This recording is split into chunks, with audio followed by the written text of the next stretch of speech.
1 Samuel. 1 Samuel 1. There was a certain man of Ramathaim, a Zuphite from the hill country of Ephraim, whose name was Elkanah, son of Jeroham, son of Elihu, son of Tohu, son of Zuph, an Ephraimite. He had 2 wives. The name of the one was Hannah, and the name of the other Peninnah. Peninnah had children, but Hannah had no children. Now this man used to go up year by year from his town to worship and to sacrifice to the Lord of hosts at Shiloh, where the 2 sons of Eli, Hophni and Phinehas, were priests of the Lord. On the day when Elkanah sacrificed, he would give portions to his wife Peninnah and to all her sons and daughters. But to Hannah he gave a double portion, because he loved her, though the Lord had closed her womb. Her rival used to provoke her severely to irritate her, because the Lord had closed her womb. So it went on year by year. As often as she went up to the house of the Lord, she used to provoke her. Therefore Hannah wept and would not eat. Her husband Elkanah said to her, Hannah, why do you weep? Why do you not eat? Why is your heart sad? Am I not more to you than 10 sons? After they had eaten and drunk at Shiloh, Hannah rose and presented herself before the Lord. Now Eli the priest was sitting on the seat beside the doorpost of the temple of the Lord. She was deeply distressed, and prayed to the Lord, and wept bitterly.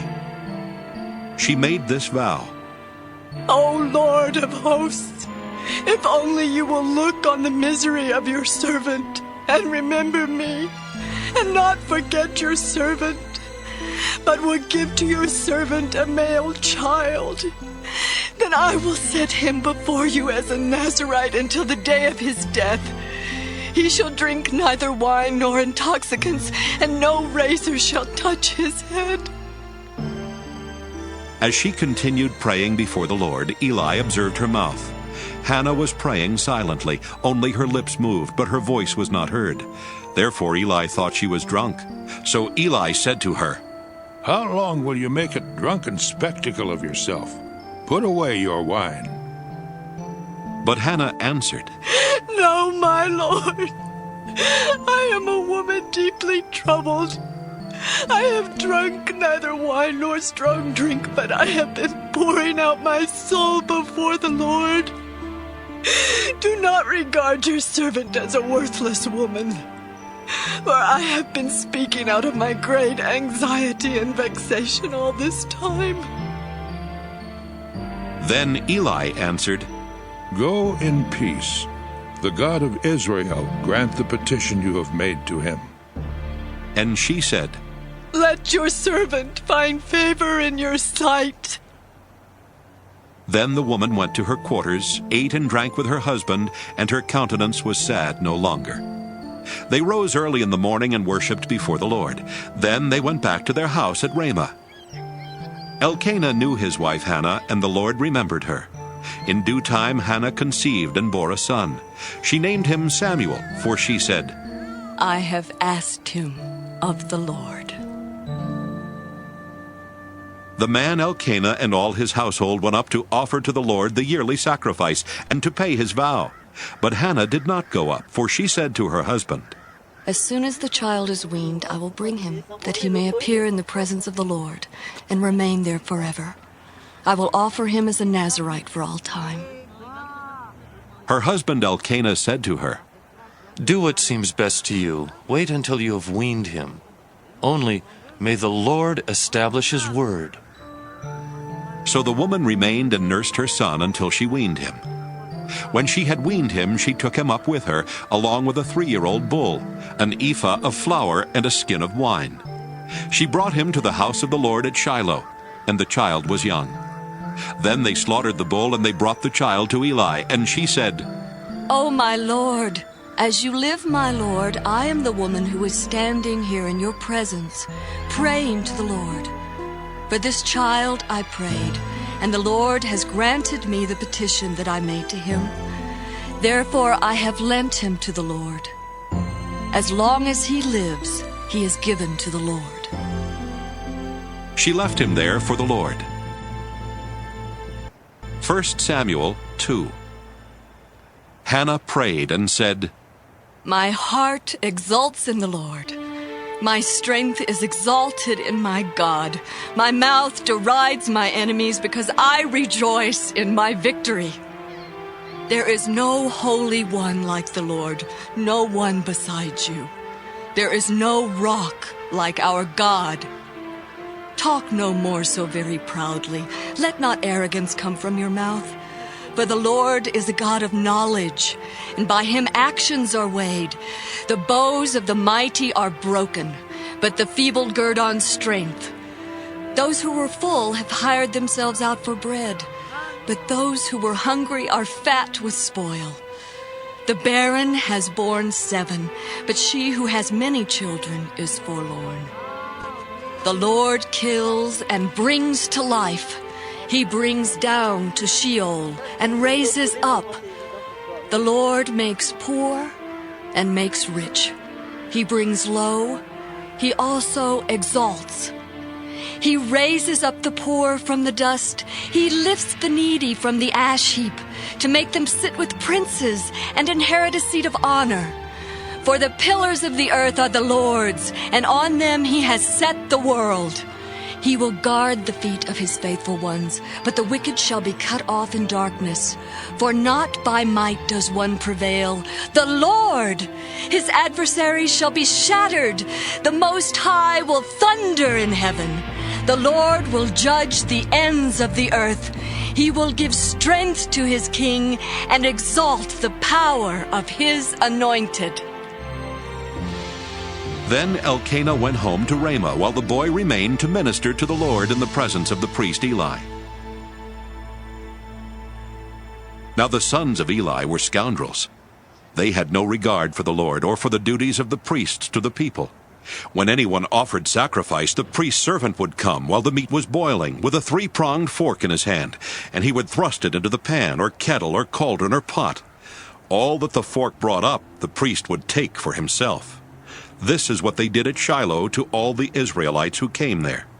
Moreover, before the fat was burned, the priest's servant would come and say to the one who was sacrificing, "Give meat for the priest to roast, for he will not accept boiled meat from you, but only raw." And if the man said to him, "Let them burn the fat first, and then take whatever you wish," he would say, "No, you must give it now. If not, I will take it by force." Thus the sin of the young men was very great in the sight of the Lord, for they treated the offerings of the Lord with contempt. Samuel was ministering before the Lord, a boy wearing a linen ephod. His mother used to make for him a little robe and take it to him each year when she went up with her husband to offer the yearly sacrifice. Then Eli would bless Elkanah and his wife and say, May the Lord repay you with children by this woman, for the gift that she made to the Lord. And then they would return to their home. And the Lord took note of Hannah. She conceived and bore 3 sons and 2 daughters, and the boy Samuel grew up in the presence of the Lord. Now Eli was very old. He heard all that his sons were doing to all Israel, and how they lay with the women who served at the entrance to the tent of meeting. He said to them, Why do you do such things? For I hear of your evil dealings from all these people. No, my sons, it is not a good report that I hear the people of the Lord spreading abroad. If one person sins against another, someone can intercede for the sinner with the Lord. But if someone sins against the Lord, who can make intercession? But they would not listen to the voice of their father, for it was the will of the Lord to kill them. Now the boy Samuel continued to grow both in stature and in favor with the Lord and with the people. A man of God came to Eli and said to him, Thus the Lord has said, I revealed myself to the family of your ancestor in Egypt, when they were slaves to the house of Pharaoh. I chose him out of all the tribes of Israel to be my priest, to go up to my altar, to offer incense, to wear an ephod before me. And I gave to the family of your ancestor all my offerings by fire from the people of Israel. Why then look with greedy eye at my sacrifices and my offerings that I commanded, and honor your sons more than me by fattening yourselves on the choicest parts of every offering of my people Israel? Therefore, the Lord, the God of Israel, declares, I promised that your family and the family of your ancestors should go in and out before me forever. But now the Lord declares, far be it from me. For those who honor me I will honor, and those who despise me shall be treated with contempt. See, a time is coming when I will cut off your strength and the strength of your ancestors' family, so that no one in your family will live to old age. Then in distress you will look with greedy eye on all the prosperity that shall be bestowed upon Israel, and no one in your family shall ever live to old age. The only one of you whom I shall not cut off from my altar shall be spared to weep out his eyes and grieve his heart. All the members of your household shall die by the sword.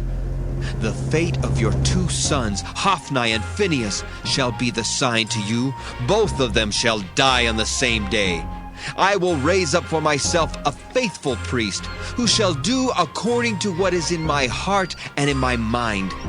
I will build him a sure house, and he shall go in and out before my anointed one forever.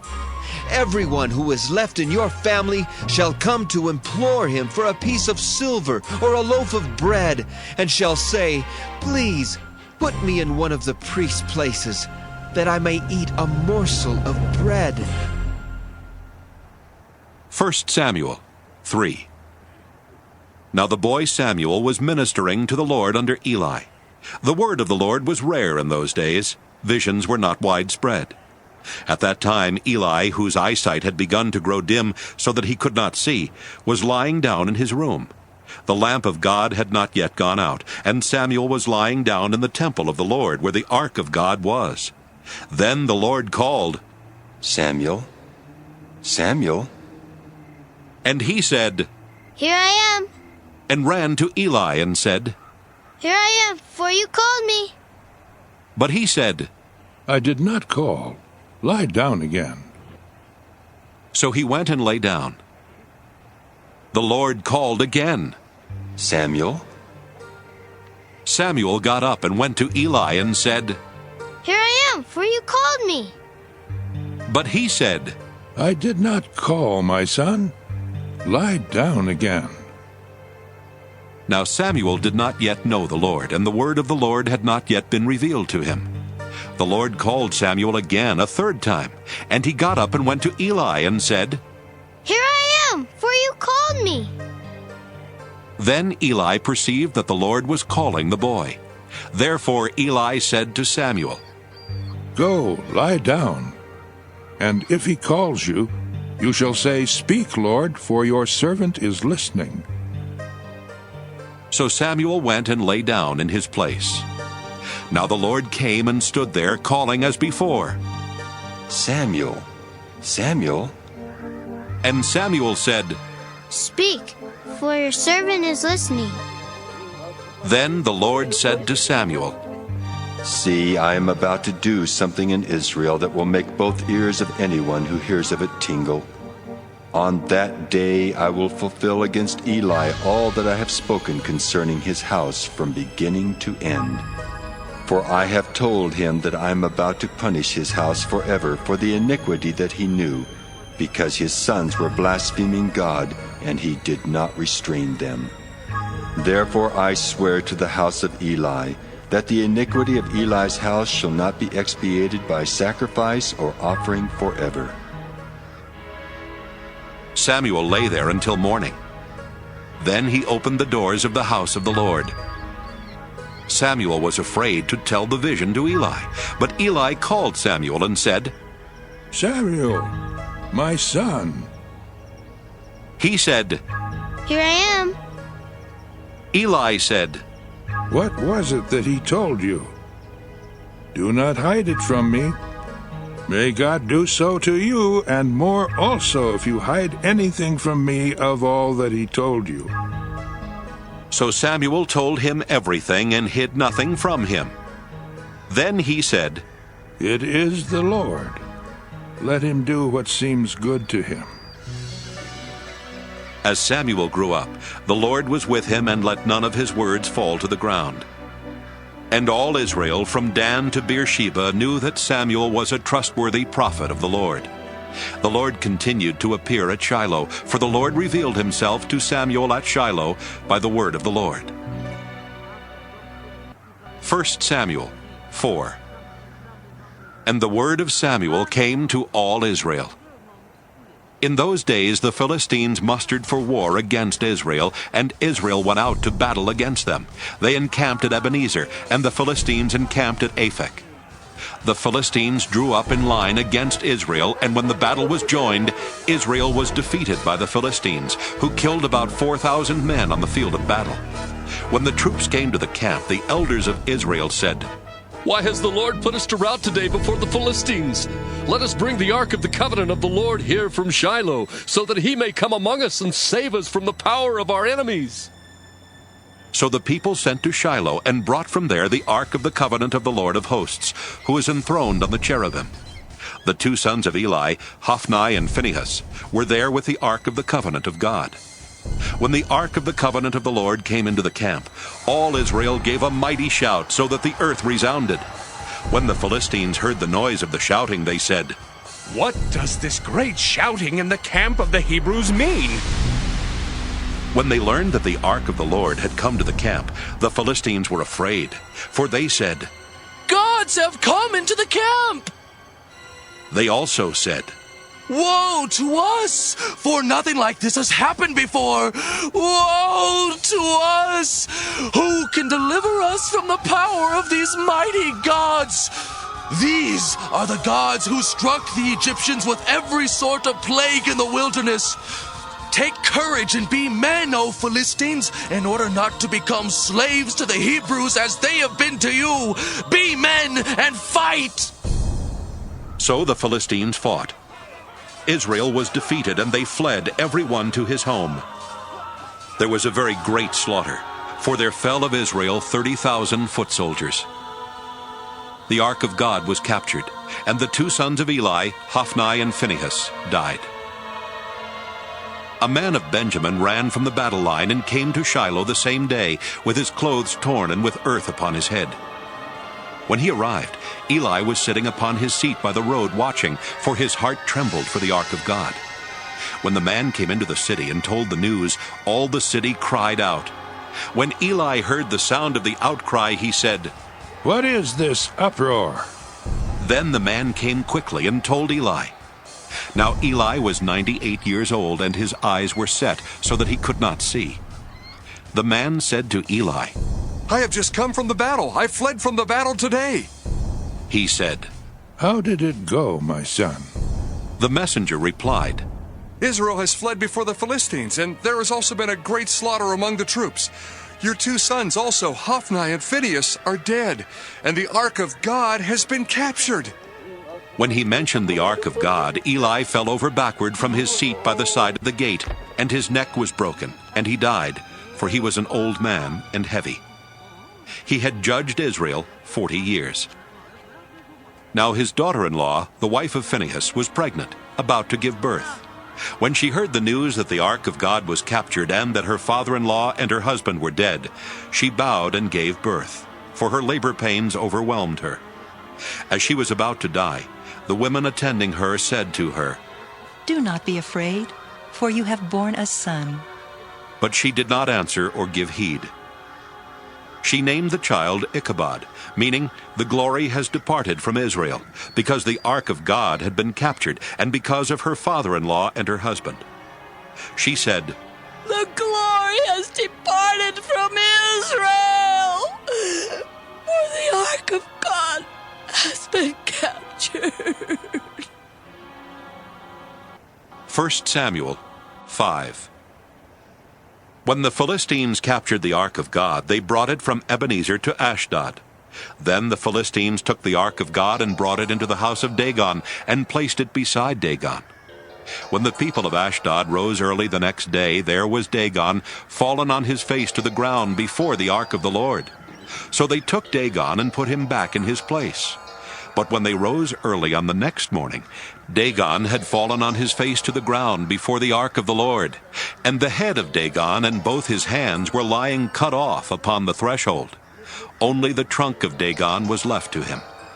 This is why the priests of Dagon and all who enter the house of Dagon do not step on the threshold of Dagon in Ashdod to this day. The hand of the Lord was heavy upon the people of Ashdod, and he terrified and struck them with tumors, both in Ashdod and in its territory. And when the inhabitants of Ashdod saw how things were, they said, "The ark of the God of Israel must not remain with us, for his hand is heavy on us and on our god Dagon." So they sent and gathered together all the lords of the Philistines and said, "What shall we do with the ark of the God of Israel?" The inhabitants of Gath replied, "Let the ark of God be moved on to us." So they moved the ark of the God of Israel to Gath. But after they had brought it to Gath, the hand of the Lord was against the city, causing a very great panic. He struck the inhabitants of the city, both young and old, so that tumors broke out on them. So they sent the ark of the God of Israel to Ekron. But when the ark of God came to Ekron, the people of Ekron cried out, "Why have they brought around to us the ark of the God of Israel to kill us and our people?" They sent therefore and gathered together all the lords of the Philistines and said, "Send away the ark of the God of Israel, and let it return to its own place, that it may not kill us and our people." For there was a deathly panic throughout the whole city. The hand of God was very heavy there. Those who did not die were stricken with tumors, and the cry of the city went up to heaven. 1 Samuel 6. The ark of the Lord was in the country of the Philistines 7 months.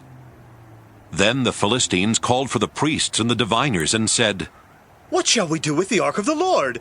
Tell us what we should send with it to its place." They said, "If you send away the ark of the God of Israel, do not send it empty, but by all means return him a guilt offering. Then you will be healed and will be ransomed. Will not his hand then turn from you?" And they said, "What is the guilt offering that we shall return to him?" They answered, 5 gold tumors and 5 gold mice, according to the number of the lords of the Philistines. For the same plague was upon all of you and upon your lords. So you must make images of your tumors and images of your mice that ravaged the land, and give glory to the God of Israel. Perhaps he will lighten his hand on you and your gods and your land. Why should you harden your hearts as the Egyptians and Pharaoh hardened their hearts? After he had made fools of them, did they not let the people go, and they departed? Now then, get ready a new cart and 2 milch cows that have never borne a yoke, and yoke the cows to the cart, but take their calves home, away from them. Take the ark of the Lord and place it on the cart, and put in a box at its side the figures of gold which you are returning to him as a guilt offering. Then send it off and let it go its way. And watch, if it goes up on the way to its own land to Bethshemesh, then it is he who has done us this great harm. But if not, then we shall know that it is not his hand that struck us. It happened to us by chance." The men did so. They took 2 milch cows and yoked them to the cart and shut up their calves at home. They put the ark of the Lord on the cart, and the box with the gold mice and the images of their tumors. The cows went straight in the direction of Bethshemesh along one highway, lowing as they went. They turned neither to the right nor to the left, and the lords of the Philistines went after them as far as the border of Bethshemesh. Now the people of Bethshemesh were reaping their wheat harvest in the valley. When they looked up and saw the ark, they went with rejoicing to meet it. The cart came into the field of Joshua of Bethshemesh and stopped there. A large stone was there, so they split up the wood of the cart and offered the cows as a burnt offering to the Lord. The Levites took down the ark of the Lord and the box that was beside it, in which were the gold objects, and set them upon the large stone. Then the people of Bethshemesh offered burnt offerings and presented sacrifices on that day to the Lord. When the 5 lords of the Philistines saw it, they returned that day to Ekron. These are the gold tumors which the Philistines returned as a guilt offering to the Lord. One for Ashdod, one for Gaza, one for Ashkelon, one for Gath, one for Ekron.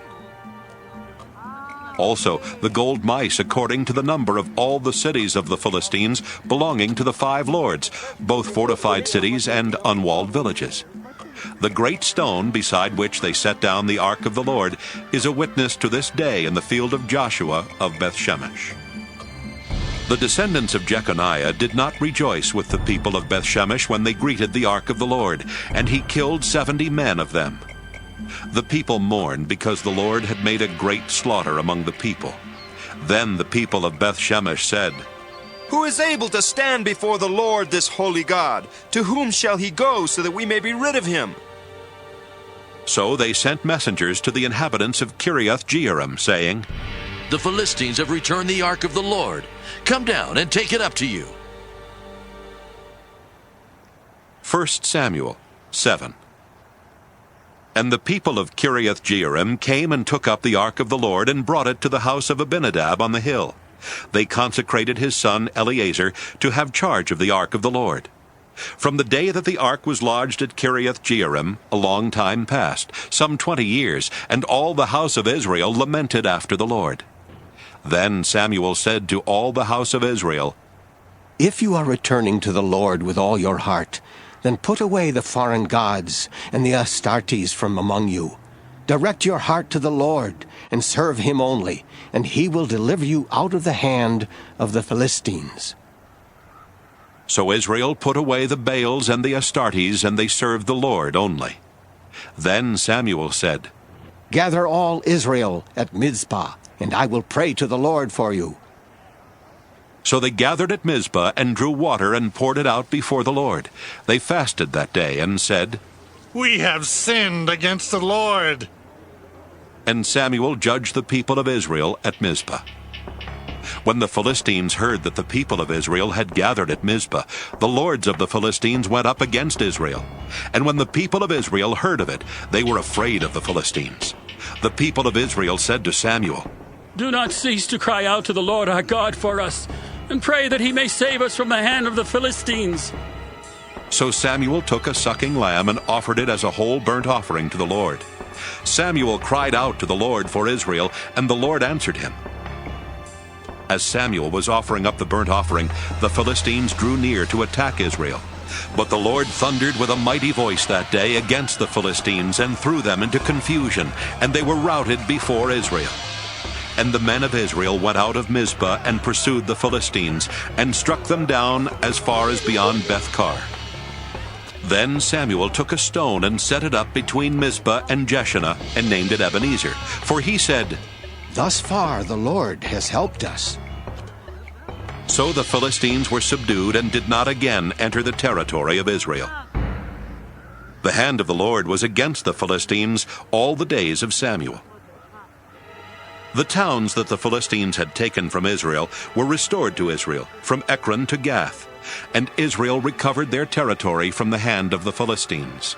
There was peace also between Israel and the Amorites. Samuel judged Israel all the days of his life.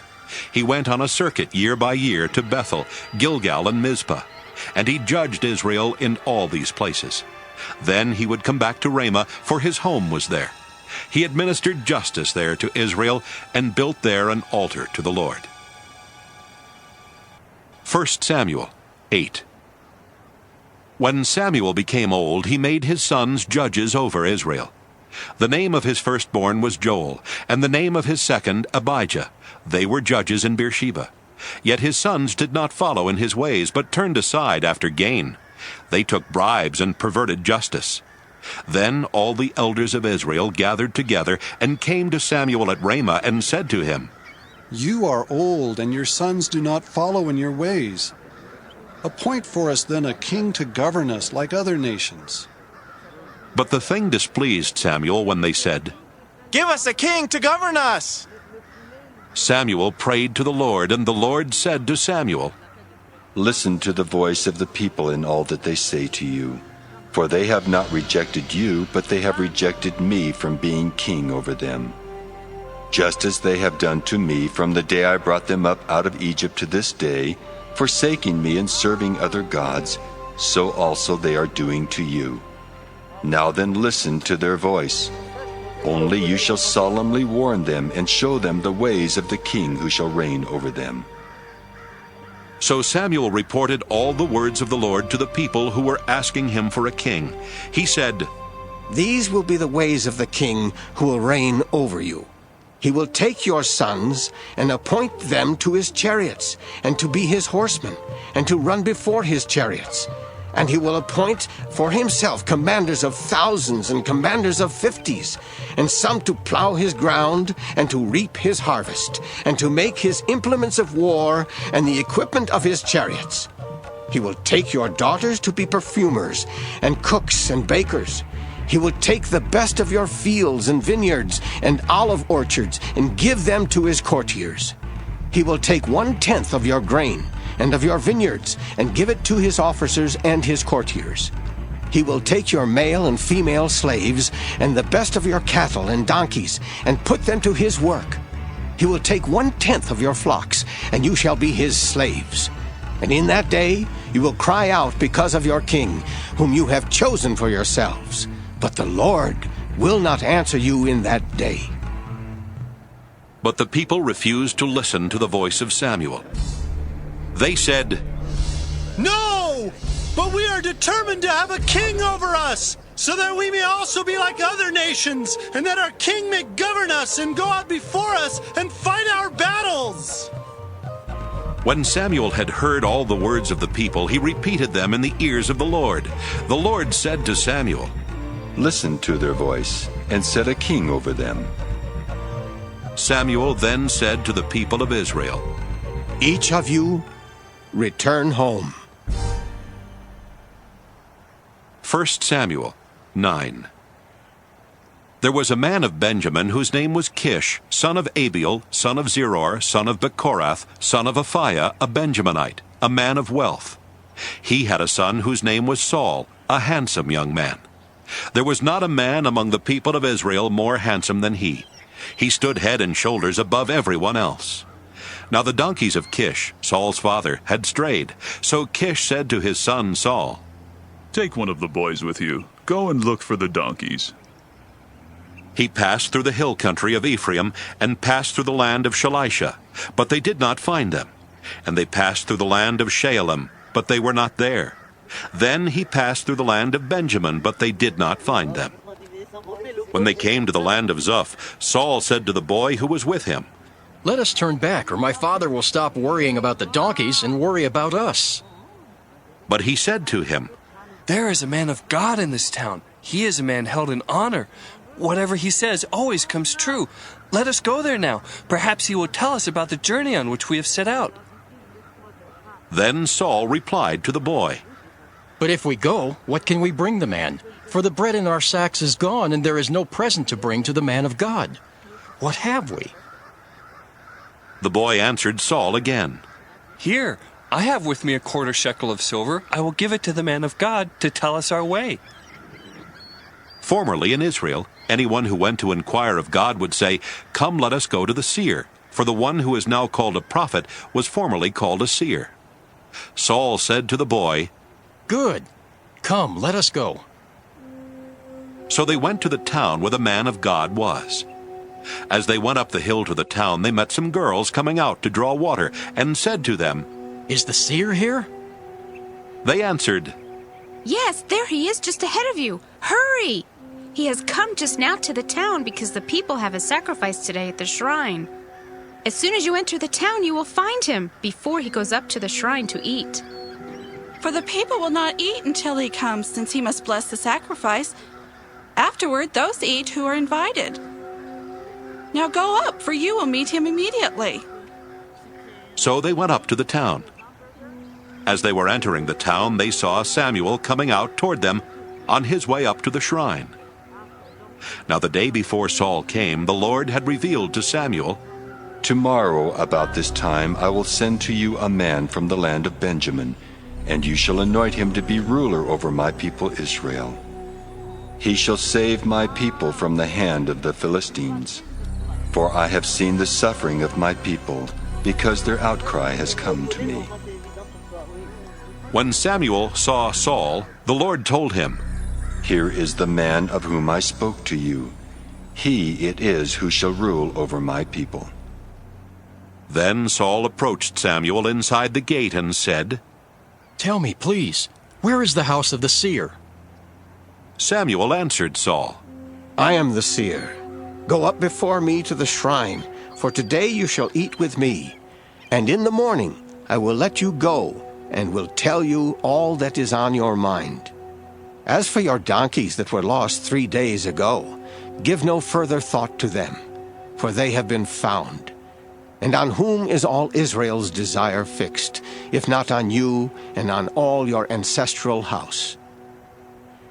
Saul answered, I am only a Benjaminite, from the least of the tribes of Israel, and my family is the humblest of all the families of the tribe of Benjamin. Why then have you spoken to me in this way? Then Samuel took Saul and his servant boy and brought them into the hall, and gave them a place at the head of those who had been invited, of whom there were about 30. And Samuel said to the cook, Bring the portion I gave you, the one I asked you to put aside. The cook took up the thigh and what went with it, and set them before Saul. Samuel said, See, what was kept is set before you. Eat, for it is set before you at the appointed time, so that you might eat with the guests. So Saul ate with Samuel that day. When they came down from the shrine into the town, a bed was spread for Saul on the roof, and he lay down to sleep.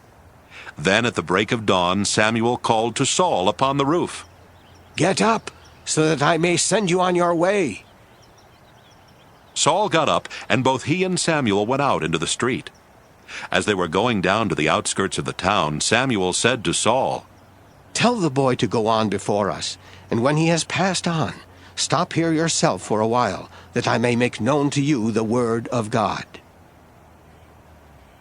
1 Samuel 10. Samuel took a vial of oil and poured it on his head and kissed him. He said, The Lord has anointed you ruler over his people Israel. You shall reign over the people of the Lord, and you will save them from the hand of their enemies all around. Now this shall be the sign to you that the Lord has anointed you ruler over his heritage. When you depart from me today, you will meet 2 men by Rachel's tomb in the territory of Benjamin at Zelzah. They will say to you, The donkeys that you went to seek are found, and now your father has stopped worrying about them, and is worrying about you, saying, What shall I do about my son? Then you shall go on from there further, and come to the oak of Tabor. 3 men going up to God at Bethel will meet you there, one carrying 3 kids, another carrying 3 loaves of bread, and another carrying a skin of wine. They will greet you and give you 2 loaves of bread, which you shall accept from them. After that, you shall come to Gibeath Elohim, at the place where the Philistine garrison is. There, as you come to the town, you will meet a band of prophets coming down from the shrine with harp, tambourine, flute, and lyre, playing in front of them. They will be in a prophetic frenzy. Then the Spirit of the Lord will possess you, and you will be in a prophetic frenzy along with them, and be turned into a different person. Now, when these signs meet you, do whatever you see fit to do, for God is with you. And you shall go down to Gilgal ahead of me. Then I will come down to you to present burnt offerings and offer sacrifices of well-being. 7 days you shall wait, until I come to you and show you what you shall do. As he turned away to leave Samuel, God gave him another heart, and all these signs were fulfilled that day. When they were going from there to Gibeah, a band of prophets met him, and the Spirit of God possessed him, and he fell into a prophetic frenzy along with them. When all who knew him before saw how he prophesied with the prophets, the people said to one another, What has come over the son of Kish? Is Saul also among the prophets? A man of the place answered, And who is their father? Therefore it became a proverb, Is Saul also among the prophets? When his prophetic frenzy had ended, he went home. Saul's uncle said to him and to the boy, "Where did you go?" And he replied, To seek the donkeys. And when we saw they were not to be found, we went to Samuel. Saul's uncle said, "Tell me what Samuel said to you." Saul said to his uncle, He told us that the donkeys had been found. but about the matter of the kingship of which Samuel had spoken, he did not tell him anything. Samuel summoned the people to the Lord at Mizpah and said to them, Thus says the Lord, the God of Israel, I brought up Israel out of Egypt, and I rescued you from the hand of the Egyptians, and from the hand of all the kingdoms that were oppressing you. But today you have rejected your God, who saves you from all your calamities and your distresses. And you have said, No, but set a king over us. Now therefore present yourselves before the Lord by your tribes and by your clans. Then Samuel brought all the tribes of Israel near, and the tribe of Benjamin was taken by lot. He brought the tribe of Benjamin near by its families, and the family of the Matrites was taken by lot. Finally he brought the family of the Matrites near, man by man, and Saul the son of Kish was taken by lot. But when they sought him, he could not be found. So they inquired again of the Lord. Did the man come here? And the Lord said, See, he has hidden himself among the baggage. Then they ran and brought him from there. When he took his stand among the people, he was head and shoulders taller than any of them. Samuel said to all the people, Do you see the one whom the Lord has chosen? There is no one like him among all the people. And all the people shouted, Long live the king! Samuel told the people the rights and duties of the kingship, and he wrote them in a book and laid it up before the Lord. Then Samuel sent all the people back to their homes. Saul also went to his home at Gibeah, and with him went warriors, whose hearts God had touched. But some worthless fellows said, How can this man save us? They despised him and brought him no present, but he held his peace. Now Nahash, king of the Ammonites, had been grievously oppressing the Gadites and the Reubenites. He would gouge out the right eye of each of them and would not grant Israel a deliverer. No one was left of the Israelites across the Jordan whose right eye Nahash, king of the Ammonites, had not gouged out. But there were 7,000 men who had escaped from the Ammonites and had entered Jabesh-Gilead. 1 Samuel 11. About a month later, Nahash the Ammonite went up and besieged Jabesh-Gilead, and all the men of Jabesh said to Nahash, Make a treaty with us, and we will serve you. But Nahash the Ammonite said to them, On this condition, I will make a treaty with you, namely, that I gouge out everyone's right eye, and thus put disgrace upon all Israel. The elders of Jabesh said to him, Give us 7 days' respite, that we may send messengers through all the territory of Israel. Then, if there is no one to save us, we will give ourselves up to you. When the messengers came to Gibeah of Saul, they reported the matter in the hearing of the people, and all the people wept aloud.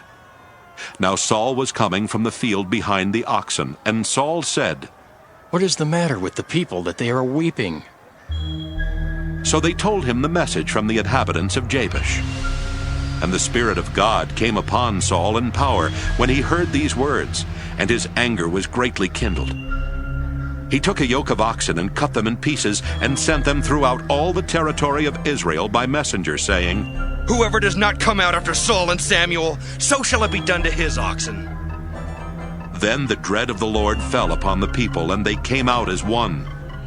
When he mustered them at Bezek, those from Israel were 300,000, and those from Judah 70,000. They said to the messengers who had come, Thus shall you say to the inhabitants of Jabesh-Gilead, Tomorrow, by the time the sun is hot, you shall have deliverance. When the messengers came and told the inhabitants of Jabesh, they rejoiced. So the inhabitants of Jabesh said, Tomorrow we will give ourselves up to you, and you may do to us whatever seems good to you. The next day, Saul put the people in 3 companies. At the morning watch, they came into the camp and cut down the Ammonites until the heat of the day. And those who survived were scattered, so that no 2 of them were left together. The people said to Samuel, "Who is it that said, 'Shall Saul reign over us?' Give them to us, so that we may put them to death." But Saul said, "No one shall be put to death this day, for today the Lord has brought deliverance to Israel." Samuel said to the people, "Come, let us go to Gilgal, and there renew the kingship." So all the people went to Gilgal, and there they made Saul king before the Lord in Gilgal. There they sacrificed offerings of well-being before the Lord, and there Saul and all the Israelites rejoiced greatly. 1 Samuel 12. Samuel said to all Israel, I have listened to you in all that you have said to me, and have set a king over you. See, it is the king who leads you now. I am old and gray, but my sons are with you. I have led you from my youth until this day. Here I am. Testify against me before the Lord and before his anointed. Whose ox have I taken? Or whose donkey have I taken? Or whom have I defrauded?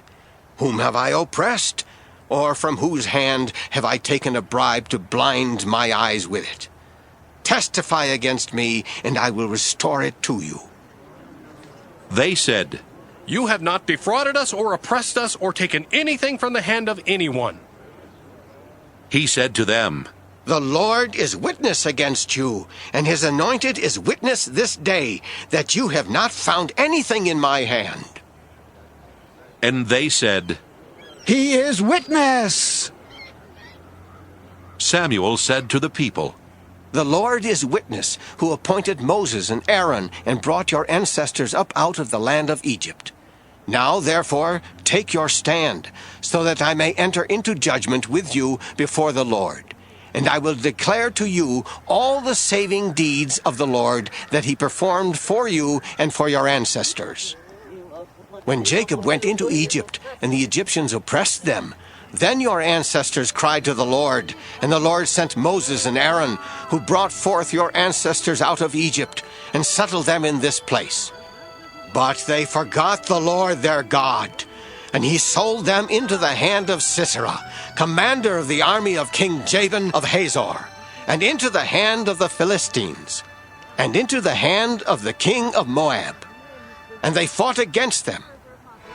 Then they cried to the Lord and said, We have sinned, because we have forsaken the Lord, and have served the Baals and the Astartes. But now rescue us out of the hand of our enemies, and we will serve you.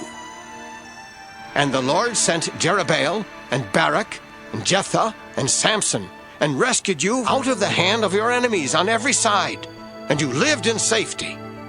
But when you saw that King Nahash of the Ammonites came against you, you said to me, No, but a king shall reign over us, though the Lord your God was your king. See, here is the king whom you have chosen, for whom you have asked. See, the Lord has set a king over you. If you will fear the Lord and serve him and heed his voice, and not rebel against the commandment of the Lord, and if both you and the king who reigns over you will follow the Lord your God, it will be well. But if you will not heed the voice of the Lord, but rebel against the commandment of the Lord, then the hand of the Lord will be against you and your king. Now, therefore, take your stand, and see this great thing that the Lord will do before your eyes. Is it not the wheat harvest today? I will call upon the Lord, that he may send thunder and rain, and you shall know and see that the wickedness that you have done in the sight of the Lord is great in demanding a king for yourselves. So Samuel called upon the Lord, and the Lord sent thunder and rain that day, and all the people greatly feared the Lord and Samuel. All the people said to Samuel, Pray to the Lord your God for your servants, so that we may not die, for we have added to all our sins the evil of demanding a king for ourselves. And Samuel said to the people, Do not be afraid. You have done all this evil, yet do not turn aside from following the Lord, but serve the Lord with all your heart. And do not turn aside after useless things that cannot profit or save, for they are useless. For the Lord will not cast away his people for his great name's sake, because it has pleased the Lord to make you a people for himself. Moreover, as for me, far be it from me that I should sin against the Lord by ceasing to pray for you. And I will instruct you in the good and the right way. Only fear the Lord, and serve him faithfully with all your heart. For consider what great things he has done for you. But if you still do wickedly, you shall be swept away, both you and your king. 1 Samuel 13. Saul was number unknown, years old when he began to reign, and he reigned unknown number, and 2 years over Israel. Saul chose 3,000 out of Israel. 2,000 were with Saul in Michmash and the hill country of Bethel, and 1,000 were with Jonathan in Gibeah of Benjamin. The rest of the people he sent home to their tents. Jonathan defeated the garrison of the Philistines that was at Geba, and the Philistines heard of it. And Saul blew the trumpet throughout all the land, saying, "Let the Hebrews hear!" When all Israel heard that Saul had defeated the garrison of the Philistines, and also that Israel had become odious to the Philistines, the people were called out to join Saul at Gilgal. The Philistines mustered to fight with Israel 30,000 chariots and 6,000 horsemen, and troops like the sand on the seashore in multitude. They came up and encamped at Michmash, to the east of Bethaven. When the Israelites saw that they were in distress, for the troops were hard-pressed, the people hid themselves in caves, and in holes, and in rocks, and in tombs, and in cisterns. Some Hebrews crossed the Jordan to the land of Gad and Gilead. Saul was still at Gilgal, and all the people followed him, trembling. He waited 7 days, the time appointed by Samuel. But Samuel did not come to Gilgal, and the people began to slip away from Saul. So Saul said, "Bring the burnt offering here to me, and the offerings of well-being." And he offered the burnt offering. As soon as he had finished offering the burnt offering, Samuel arrived. And Saul went out to meet him and salute him. Samuel said, "What have you done?" Saul replied, "When I saw that the people were slipping away from me, and that you did not come within the days appointed, and that the Philistines were mustering at Michmash, I said, 'Now the Philistines will come down upon me at Gilgal, and I have not entreated the favor of the Lord.' So I forced myself and offered the burnt offering." Samuel said to Saul, "You have done foolishly. You have not kept the commandment of the Lord your God, which he commanded you. The Lord would have established your kingdom over Israel forever, but now your kingdom will not continue. The Lord has sought out a man after his own heart, and the Lord has appointed him to be ruler over his people, because you have not kept what the Lord commanded you." And Samuel left and went on his way from Gilgal. The rest of the people followed Saul to join the army. They went up from Gilgal toward Gibeah of Benjamin. Saul counted the people who were present with him, about 600 men. Saul, his son Jonathan, and the people who were present with them stayed in Gibeah of Benjamin. But the Philistines encamped at Michmash. And raiders came out of the camp of the Philistines in 3 companies. One company turned toward Ophrah, to the land of Shul. Another company turned toward Beth-horon, and another company turned toward the mountain that looks down upon the valley of Zeboim toward the wilderness. Now there was no smith to be found throughout all the land of Israel, for the Philistines said, "The Hebrews must not make swords or spears for themselves." So all the Israelites went down to the Philistines to sharpen their plowshare, mattocks, axes, or sickles. The charge was 2/3 of a shekel for the plowshares and for the mattocks, and 1/3 of a shekel for sharpening the axes and for setting the goads. So on the day of the battle, neither sword nor spear was to be found in the possession of any of the people with Saul and Jonathan, but Saul and his son Jonathan had them. Now a garrison of the Philistines had gone out to the pass of Michmash. 1 Samuel 14. One day Jonathan, son of Saul, said to the young man who carried his armor, Come, let us go over to the Philistine garrison on the other side. But he did not tell his father. Saul was staying in the outskirts of Gibeah under the pomegranate tree that is at Migron. The troops that were with him were about 600 men, along with Ahijah, son of Ahitub, Ichabod's brother, son of Phinehas, son of Eli, the priest of the Lord in Shiloh, carrying an ephod. Now the people did not know that Jonathan had gone.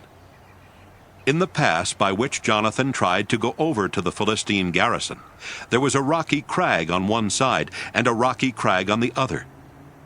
The name of the one was Bozez, and the name of the other Sina. One crag rose on the north in front of Michmash, and the other on the south in front of Geba. Jonathan said to the young man who carried his armor, Come, let us go over to the garrison of these uncircumcised. It may be that the Lord will act for us, for nothing can hinder the Lord from saving by many or by few. His armor-bearer said to him, Do all that your mind inclines to. I am with you. As your mind is, so is mine. Then Jonathan said, Now we will cross over to those men and will show ourselves to them. If they say to us, Wait until we come to you, then we will stand still in our place and we will not go up to them. But if they say, Come up to us, then we will go up, for the Lord has given them into our hand. That will be the sign for us. So both of them showed themselves to the garrison of the Philistines. And the Philistines said, Look, Hebrews are coming out of the holes where they have hidden themselves. The men of the garrison hailed Jonathan and his armor-bearer, saying, Come up to us, and we will show you something. Jonathan said to his armor-bearer, Come up after me, for the Lord has given them into the hand of Israel. Then Jonathan climbed up on his hands and feet, with his armor-bearer following after him.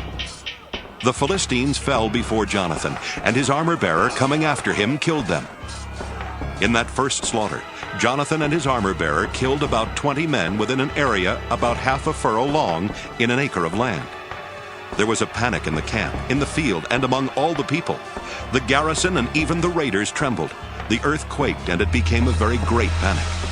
Saul's lookouts in Gibeah of Benjamin were watching as the multitude was surging back and forth. Then Saul said to the troops that were with him, Call the roll and see who has gone from us.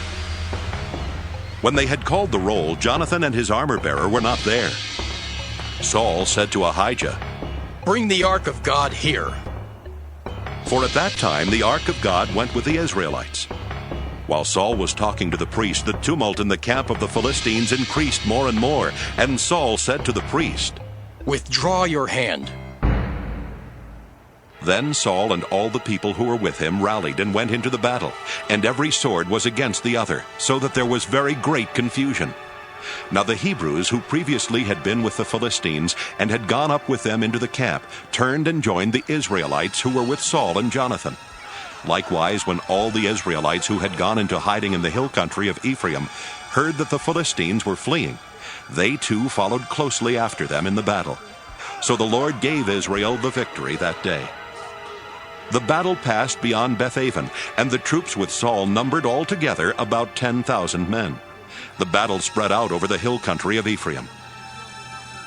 Now Saul committed a very rash act on that day.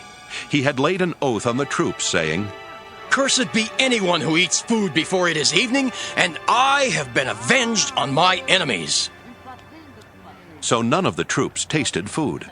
All the troops came upon a honeycomb, and there was honey on the ground. When the troops came upon the honeycomb, the honey was dripping out, but they did not put their hands to their mouths, for they feared the oath. But Jonathan had not heard his father charge the troops with the oath.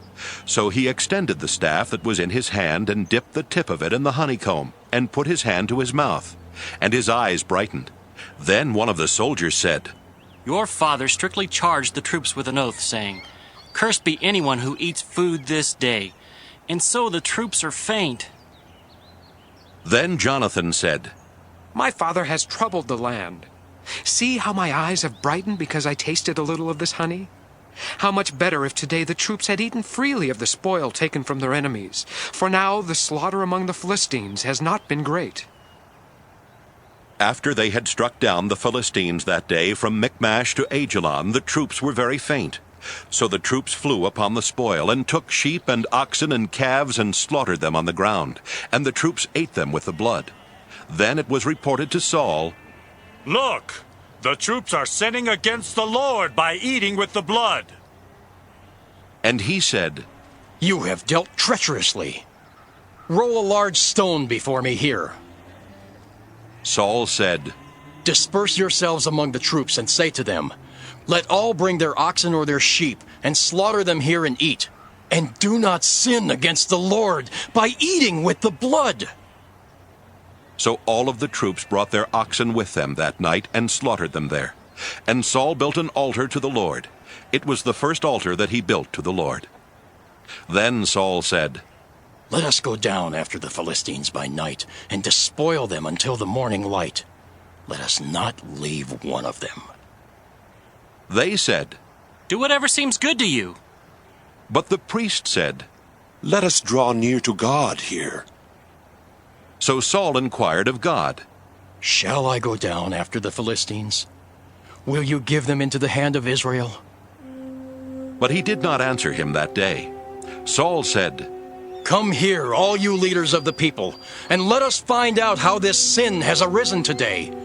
For as the Lord lives who saves Israel, even if it is my son Jonathan, he shall surely die." But there was no one among all the people who answered him. He said to all Israel, "You shall be on one side, and I and my son Jonathan will be on the other side." The people said to Saul, "Do what seems good to you." Then Saul said, "O Lord God of Israel, why have you not answered your servant today? If this guilt is in me or in my son Jonathan, O Lord God of Israel, give Urim. But if this guilt is in your people Israel, give Thummim." And Jonathan and Saul were indicated by the lot, but the people were cleared. Then Saul said, "Cast the lot between me and my son Jonathan." And Jonathan was taken. Then Saul said to Jonathan, "Tell me what you have done." Jonathan told him, "I tasted a little honey with the tip of the staff that was in my hand. Here I am. I will die." Saul said, "God do so to me and more also. You shall surely die, Jonathan." Then the people said to Saul, "Shall Jonathan die, who has accomplished this great victory in Israel? Far from it. As the Lord lives, not one hair of his head shall fall to the ground, for he has worked with God today." So the people ransomed Jonathan, and he did not die. Then Saul withdrew from pursuing the Philistines, and the Philistines went to their own place. When Saul had taken the kingship over Israel, he fought against all his enemies on every side, against Moab, against the Ammonites, against Edom, against the kings of Zobah, and against the Philistines. Wherever he turned, he routed them. He did valiantly and struck down the Amalekites, and rescued Israel out of the hands of those who plundered them. Now the sons of Saul were Jonathan, Ishvi, and Malchishua. And the names of his 2 daughters were these. The name of the firstborn was Merab, and the name of the younger, Michal. The name of Saul's wife was Ahinoam, daughter of Ahimaaz. And the name of the commander of his army was Abner, son of Ner, Saul's uncle. Kish was the father of Saul, and Ner, the father of Abner, was the son of Abiel. There was hard fighting against the Philistines all the days of Saul. And when Saul saw any strong or valiant warrior, he took him into his service.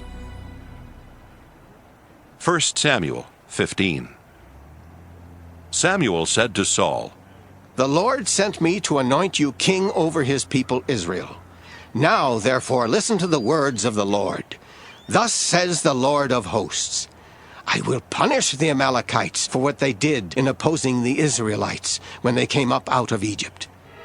Now go and attack Amalek and utterly destroy all that they have. Do not spare them, but kill both man and woman, child and infant, ox and sheep, camel and donkey.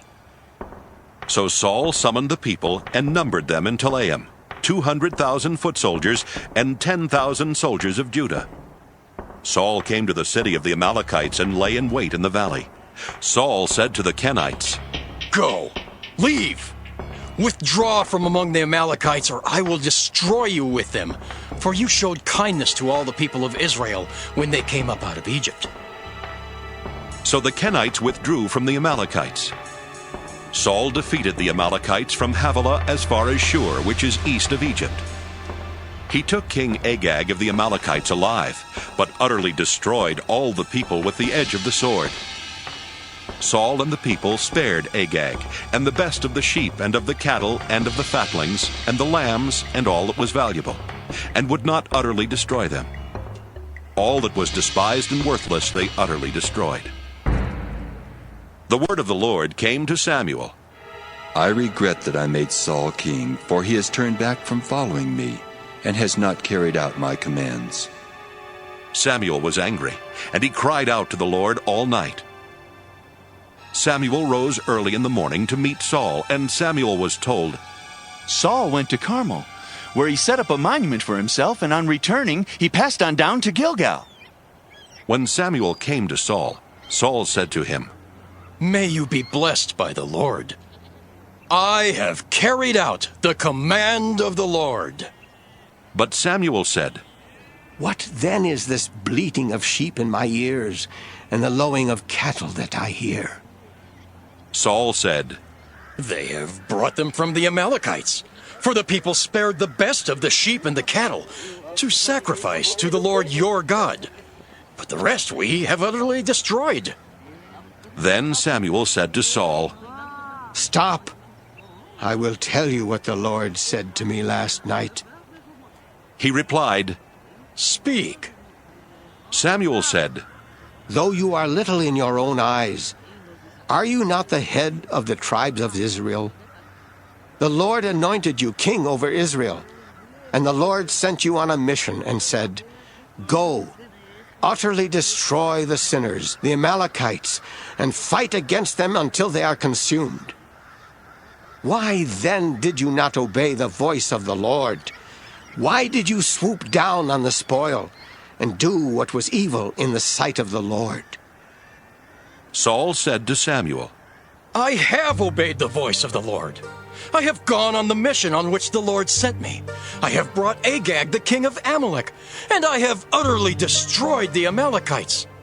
But from the spoil, the people took sheep and cattle, the best of the things devoted to destruction, to sacrifice to the Lord your God in Gilgal. And Samuel said, Has the Lord as great delight in burnt offerings and sacrifices as in obeying the voice of the Lord?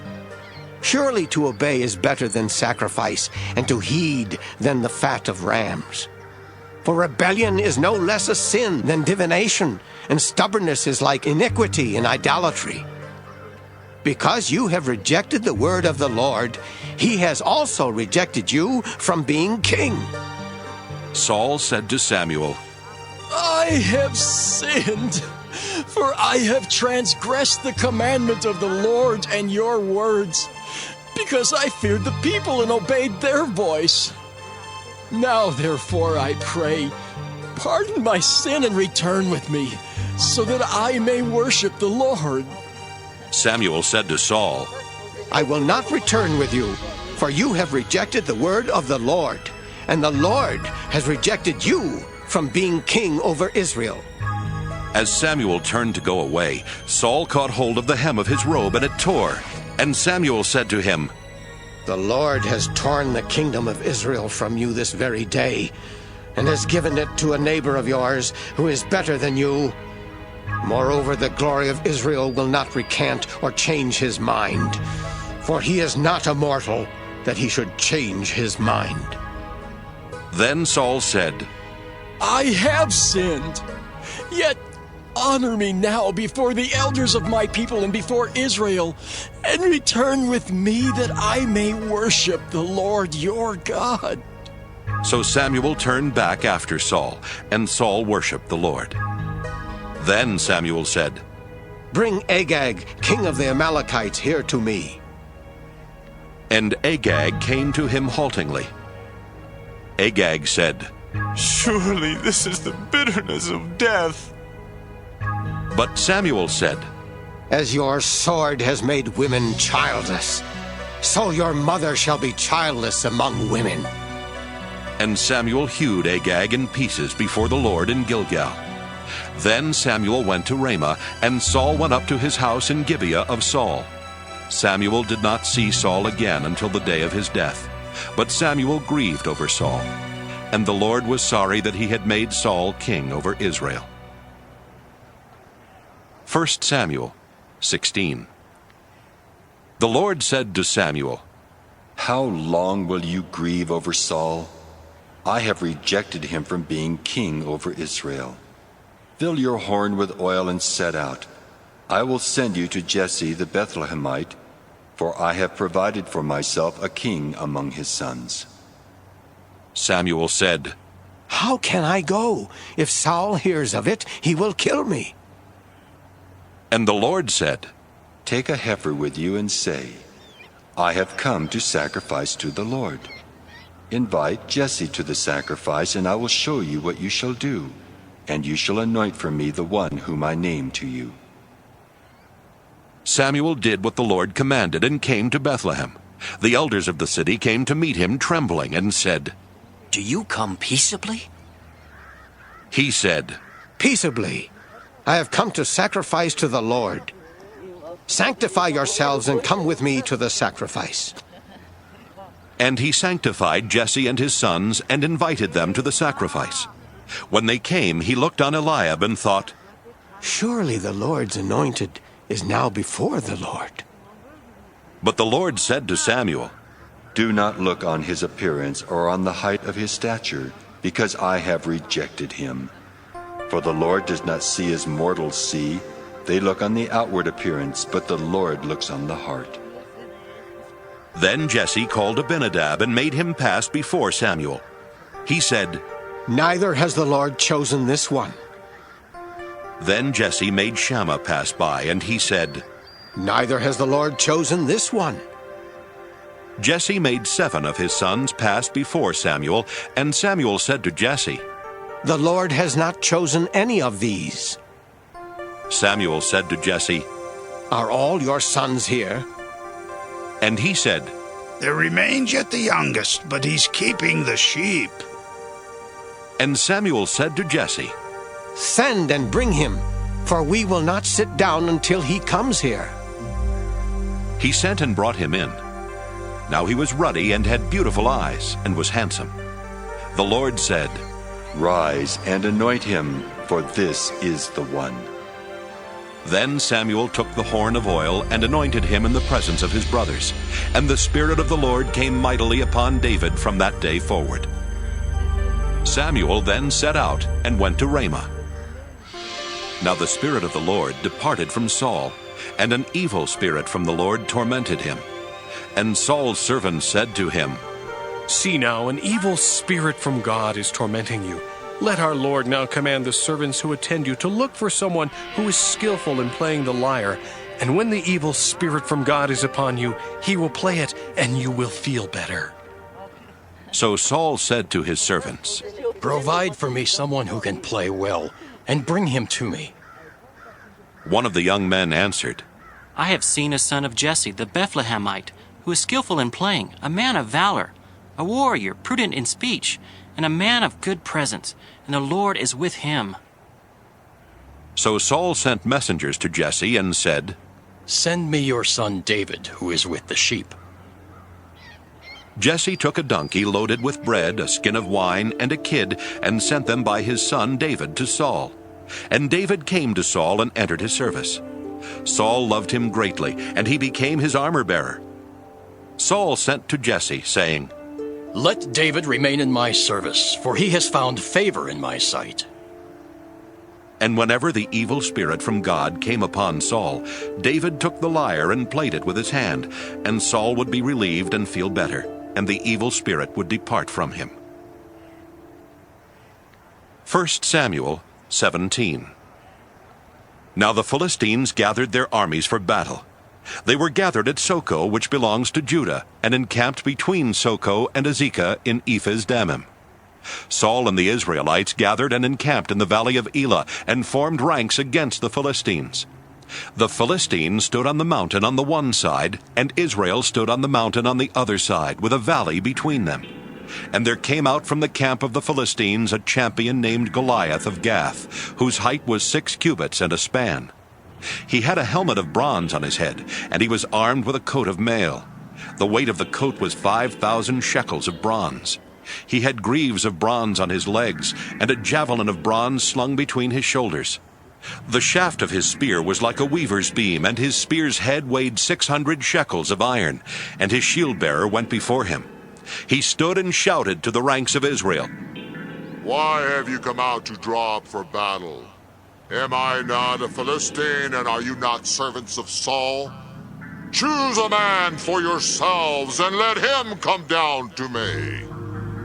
If he is able to fight with me and kill me, then we will be your servants. But if I prevail against him and kill him, then you shall be our servants and serve us." And the Philistines said, "Today I defy the ranks of Israel.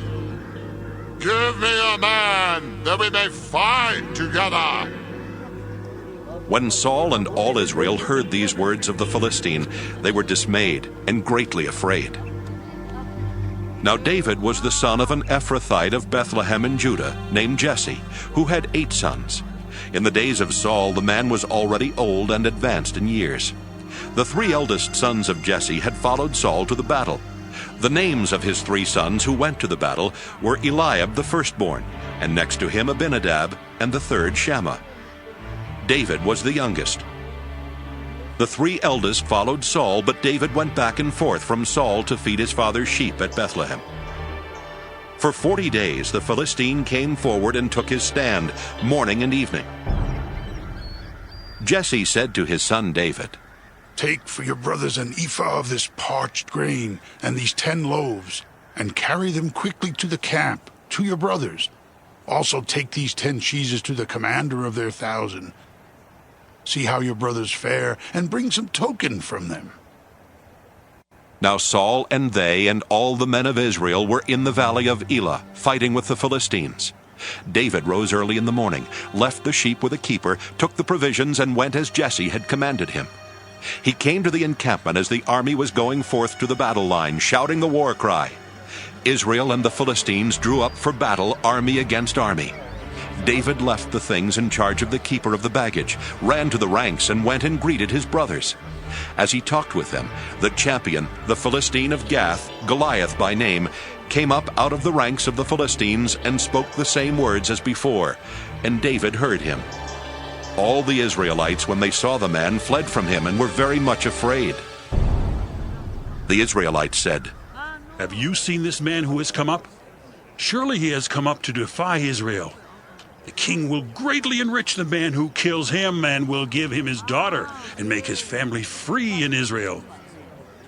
David said to the men who stood by him, "What shall be done for the man who kills this Philistine and takes away the reproach from Israel? For who is this uncircumcised Philistine that he should defy the armies of the living God?"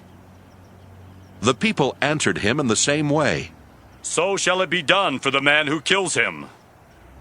His eldest brother Eliab heard him talking to the men, and Eliab's anger was kindled against David. He said, "Why have you come down? With whom have you left those few sheep in the wilderness? I know your presumption and the evil of your heart, for you have come down just to see the battle." David said, "What have I done now?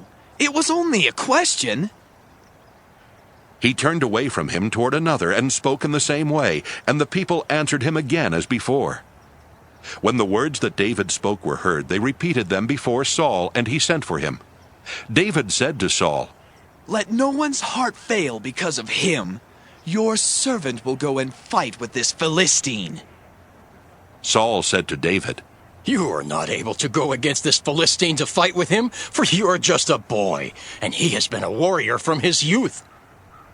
But David said to Saul, Your servant used to keep sheep for his father, and whenever a lion or a bear came and took a lamb from the flock, I went after it and struck it down, rescuing the lamb from its mouth. And if it turned against me, I would catch it by the jaw, strike it down, and kill it.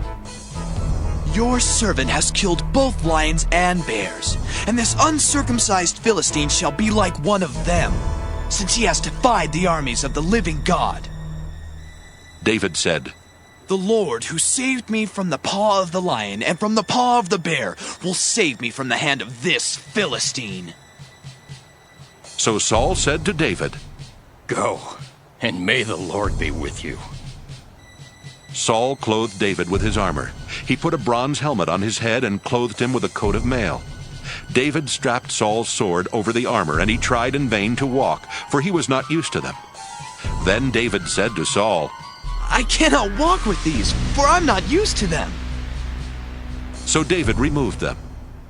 Then he took his staff in his hand and chose 5 smooth stones from the wadi and put them in his shepherd's bag in the pouch. His sling was in his hand, and he drew near to the Philistine. The Philistine came on and drew near to David with his shield-bearer in front of him. When the Philistine looked and saw David, he disdained him, for he was only a youth, ruddy and handsome in appearance. The Philistine said to David, Am I a dog that you come to me with sticks? And the Philistine cursed David by his gods. The Philistine said to David, Come to me, and I will give your flesh to the birds of the air and to the wild animals of the field.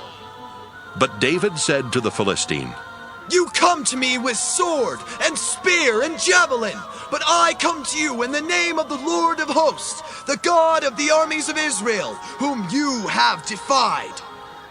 This very day the Lord will deliver you into my hand, and I will strike you down and cut off your head. And I will give the dead bodies of the Philistine army this very day to the birds of the air and to the wild animals of the earth, so that all the earth may know that there is a God in Israel, and that all this assembly may know that the Lord does not save by sword and spear, for the battle is the Lord's, and he will give you into our hand. When the Philistine drew nearer to meet David, David ran quickly toward the battle line to meet the Philistine. David put his hand in his bag, took out a stone, slung it, and struck the Philistine on his forehead. The stone sank into his forehead, and he fell face down on the ground. So David prevailed over the Philistine with a sling and a stone, striking down the Philistine and killing him. There was no sword in David's hand. Then David ran and stood over the Philistine. He grasped his sword, drew it out of its sheath, and killed him. Then he cut off his head with it. When the Philistines saw that their champion was dead, they fled. The troops of Israel and Judah rose up with a shout and pursued the Philistines as far as Gath and the gates of Ekron, so that the wounded Philistines fell on the way from Shaaraim as far as Gath and Ekron. The Israelites came back from chasing the Philistines, and they plundered their camp. David took the head of the Philistine and brought it to Jerusalem, but he put his armor in his tent. When Saul saw David go out against the Philistine, he said to Abner, the commander of the army, Abner, whose son is this young man? Abner said, As your soul lives, O king, I do not know. The king said, Inquire whose son the stripling is. On David's return from killing the Philistine, Abner took him and brought him before Saul with the head of the Philistine in his hand. Saul said to him, Whose son are you, young man? And David answered, I am the son of your servant Jesse, the Bethlehemite. 1 Samuel 18. When David had finished speaking to Saul, the soul of Jonathan was bound to the soul of David, and Jonathan loved him as his own soul. Saul took him that day and would not let him return to his father's house. Then Jonathan made a covenant with David because he loved him as his own soul. Jonathan stripped himself of the robe that he was wearing and gave it to David, and his armor, and even his sword, and his bow, and his belt. David went out and was successful wherever Saul sent him, As a result, Saul set him over the army, and all the people, even the servants of Saul, approved. As they were coming home, when David returned from killing the Philistine, the women came out of all the towns of Israel, singing and dancing to meet King Saul, with tambourines, with songs of joy, and with musical instruments. And the women sang to one another as they made merry. Saul has killed his thousands, and David his 10,000s. Saul was very angry, for this saying displeased him. He said, "They have ascribed to David 10,000s, and to me they have ascribed thousands. What more can he have but the kingdom?" So Saul eyed David from that day on. The next day, an evil spirit from God rushed upon Saul, and he raved within his house, while David was playing the lyre as he did day by day. Saul had his spear in his hand, and Saul threw the spear, for he thought, "I will pin David to the wall." But David eluded him twice. Saul was afraid of David, because the Lord was with him but had departed from Saul. So Saul removed him from his presence and made him a commander of 1,000. And David marched out and came in leading the army. David had success in all his undertakings, for the Lord was with him. When Saul saw that he had great success, he stood in awe of him. But all Israel and Judah loved David, for it was he who marched out and came in leading them. Then Saul said to David, "Here is my elder daughter Merab. I will give her to you as a wife. Only be valiant for me and fight the Lord's battles." For Saul thought, "I will not raise a hand against him. Let the Philistines deal with him." David said to Saul, "Who am I, and who are my kinsfolk, my father's family in Israel, that I should be son-in-law to the king?" But at the time when Saul's daughter Merab should have been given to David, she was given to Adriel, the Maholathite, as a wife. Now Saul's daughter Michal loved David. Saul was told, and the thing pleased him. Saul thought, "Let me give her to him, that she may be a snare for him, and that the hand of the Philistines may be against him." Therefore Saul said to David a second time, "You shall now be my son-in-law." Saul commanded his servants, "Speak to David in private and say, 'See, the king is delighted with you, and all his servants love you. Now then, become the king's son-in-law.'" So Saul's servants reported these words to David in private. And David said, "Does it seem to you a little thing to become the king's son-in-law, seeing that I am a poor man and of no repute?" The servants of Saul told him, "This is what David said." Then Saul said, "Thus shall you say to David, 'The king desires no marriage present, except 100 foreskins of the Philistines, that he may be avenged on the king's enemies.'" Now Saul planned to make David fall by the hand of the Philistines. When his servants told David these words, David was well pleased to be the king's son-in-law. Before the time had expired, David rose and went, along with his men, and killed 100 of the Philistines. And David brought their foreskins, which were given in full number to the king, that he might become the king's son-in-law. Saul gave him his daughter Michal as a wife. But when Saul realized that the Lord was with David, and that Saul's daughter Michal loved him, Saul was still more afraid of David. So Saul was David's enemy from that time forward. Then the commanders of the Philistines came out to battle, and as often as they came out, David had more success than all the servants of Saul, so that his fame became very great. 1 Samuel 19. Saul spoke with his son Jonathan and with all his servants about killing David. But Saul's son Jonathan took great delight in David. Jonathan told David, "My father Saul is trying to kill you. Therefore be on guard tomorrow morning. Stay in a secret place and hide yourself. I will go out and stand beside my father in the field where you are, and I will speak to my father about you. If I learn anything, I will tell you." Jonathan spoke well of David to his father Saul, saying to him, "The king should not sin against his servant David, because he has not sinned against you, and because his deeds have been of good service to you." For he took his life in his hand when he attacked the Philistine, and the Lord brought about a great victory for all Israel. You saw it and rejoiced. Why then will you sin against an innocent person by killing David without cause?" Saul heeded the voice of Jonathan. Saul swore, "As the Lord lives, he shall not be put to death." So Jonathan called David and related all these things to him. Jonathan then brought David to Saul, and he was in his presence as before. Again there was war, and David went out to fight the Philistines. He launched a heavy attack on them so that they fled before him. Then an evil spirit from the Lord came upon Saul as he sat in his house with his spear in his hand while David was playing music. Saul sought to pin David to the wall with the spear, but he eluded Saul so that he struck the spear into the wall. David fled and escaped that night. Saul sent messengers to David's house to keep watch over him, planning to kill him in the morning. David's wife Michal told him, "If you do not save your life tonight, tomorrow you will be killed." So Michal let David down through the window. He fled away and escaped. Michal took an idol and laid it on the bed. She put a net of goat's hair on its head and covered it with the clothes. When Saul sent messengers to take David, she said, "He is sick." Then Saul sent the messengers to see David for themselves. He said, "Bring him up to me in the bed, that I may kill him." When the messengers came in, the idol was in the bed, with the covering of goat's hair on its head. Saul said to Michal, "Why have you deceived me like this, and let my enemy go, so that he has escaped?" Michal answered Saul, "He said to me, 'Let me go. Why should I kill you?'" Now David fled and escaped. He came to Samuel at Ramah and told him all that Saul had done to him.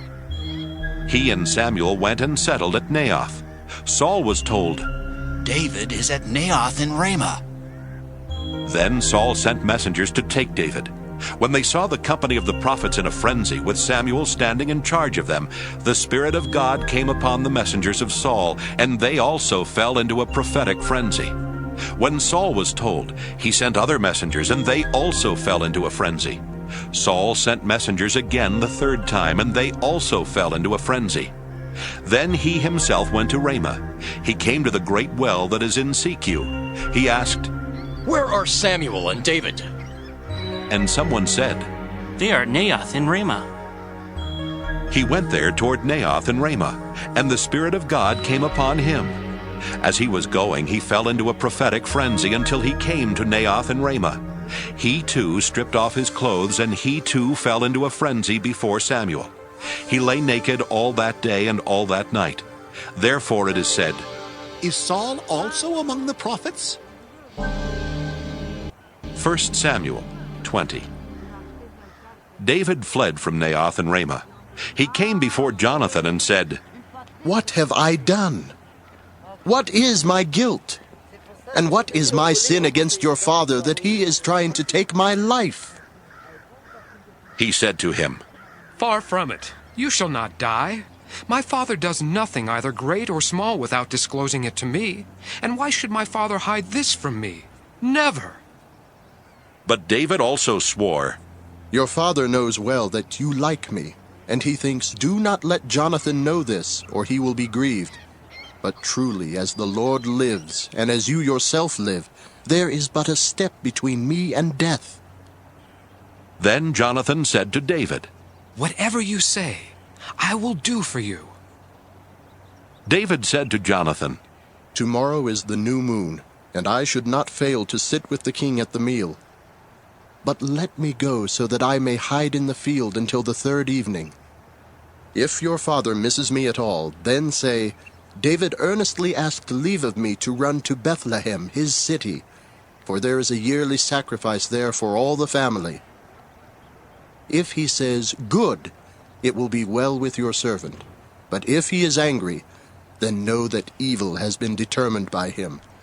Therefore deal kindly with your servant, for you have brought your servant into a sacred covenant with you. But if there is guilt in me, kill me yourself. Why should you bring me to your father?" Jonathan said, Far be it from you! If I knew that it was decided by my father that evil should come upon you, would I not tell you? Then David said to Jonathan, Who will tell me if your father answers you harshly? Jonathan replied to David, Come, let us go out into the field. So they both went out into the field. Jonathan said to David, By the Lord, the God of Israel, when I have sounded out my father about this time tomorrow or on the third day, if he is well disposed toward David, shall I not then send and disclose it to you? But if my father intends to do you harm, the Lord do so to Jonathan, and more also, if I do not disclose it to you and send you away so that you may go in safety. May the Lord be with you as he has been with my father.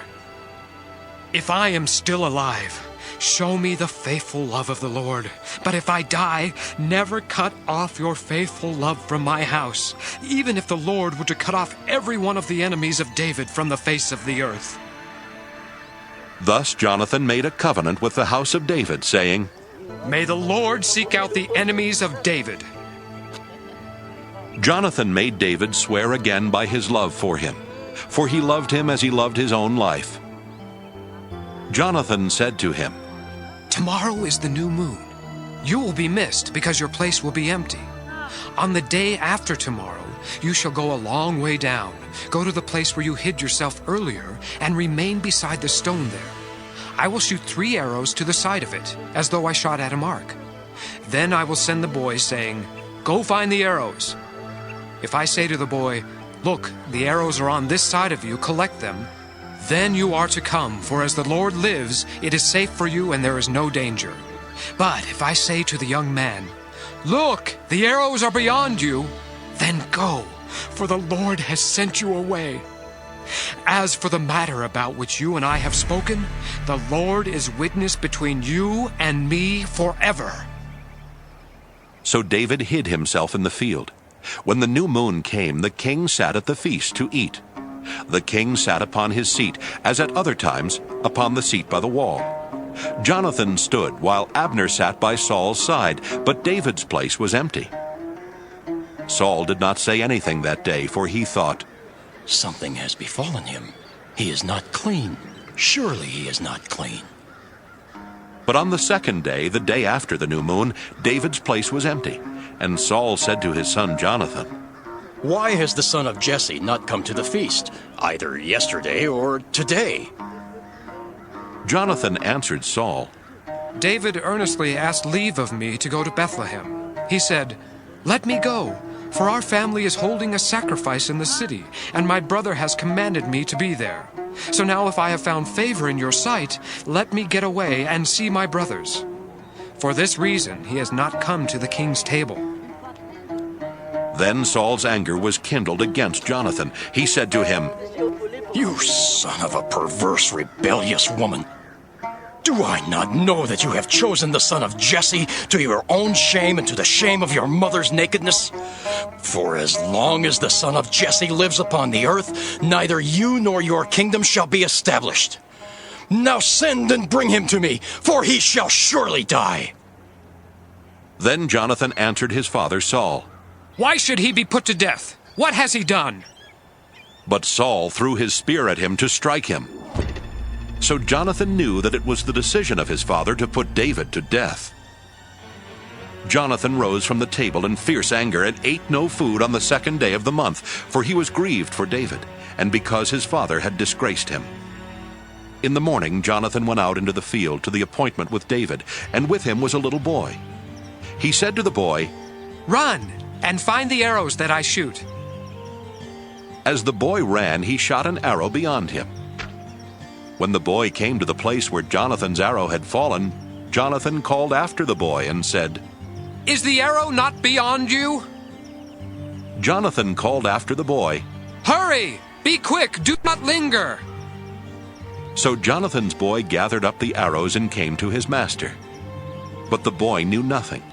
Only Jonathan and David knew the arrangement. Jonathan gave his weapons to the boy and said to him, Go and carry them to the city. As soon as the boy had gone, David rose from beside the stone heap and prostrated himself with his face to the ground. He bowed 3 times, and they kissed each other and wept with each other. David wept the more. Then Jonathan said to David, Go in peace, since both of us have sworn in the name of the Lord, saying, The Lord shall be between me and you, and between my descendants and your descendants forever. He got up and left, and Jonathan went into the city. 1 Samuel 21. David came to Nob to the priest Ahimelech. Ahimelech came trembling to meet David and said to him, Why are you alone and no one with you? David said to the priest Ahimelech, The king has charged me with a matter, and said to me, No one must know anything of the matter about which I send you, and with which I have charged you. I have made an appointment with the young men for such and such a place. Now then, what have you at hand? Give me 5 loaves of bread, or whatever is here. The priest answered David, I have no ordinary bread at hand, only holy bread, provided that the young men have kept themselves from women. David answered the priest, Indeed, women have been kept from us, as always when I go on an expedition. The vessels of the young men are holy, even when it is a common journey. How much more today will their vessels be holy? So the priest gave him the holy bread, for there was no bread there except the bread of the presence, which is removed from before the Lord, to be replaced by hot bread on the day it is taken away. Now a certain man of the servants of Saul was there that day, detained before the Lord. His name was Doeg the Edomite, the chief of Saul's shepherds. David said to Ahimelech, Is there no spear or sword here with you? I did not bring my sword or my weapons with me, because the king's business required haste. The priest said, The sword of Goliath the Philistine, whom you killed in the valley of Elah, is here, wrapped in a cloth behind the ephod. If you will take that, take it, for there is none here except that one. David said, There is none like it. Give it to me. David rose and fled that day from Saul. He went to King Achish of Gath. The servants of Achish said to him, Is this not David, the king of the land? Did they not sing to one another of him in dances? Saul has killed his thousands, and David his 10,000s. David took these words to heart and was very much afraid of King Achish of Gath. So he changed his behavior before them. He pretended to be mad when in their presence. He scratched marks on the doors of the gate and let his spittle run down his beard. Achish said to his servants, Look, you see the man is mad. Why then have you brought him to me? Do I lack madmen that you have brought this fellow to play the madman in my presence? Shall this fellow come into my house? 1 Samuel 22. David left there and escaped to the cave of Adullam. When his brothers and all his father's house heard of it, they went down there to him. Everyone who was in distress, and everyone who was in debt, and everyone who was discontented gathered to him, and he became captain over them. Those who were with him numbered about 400. David went from there to Mizpah of Moab. He said to the king of Moab, Please, let my father and mother come to you, until I know what God will do for me.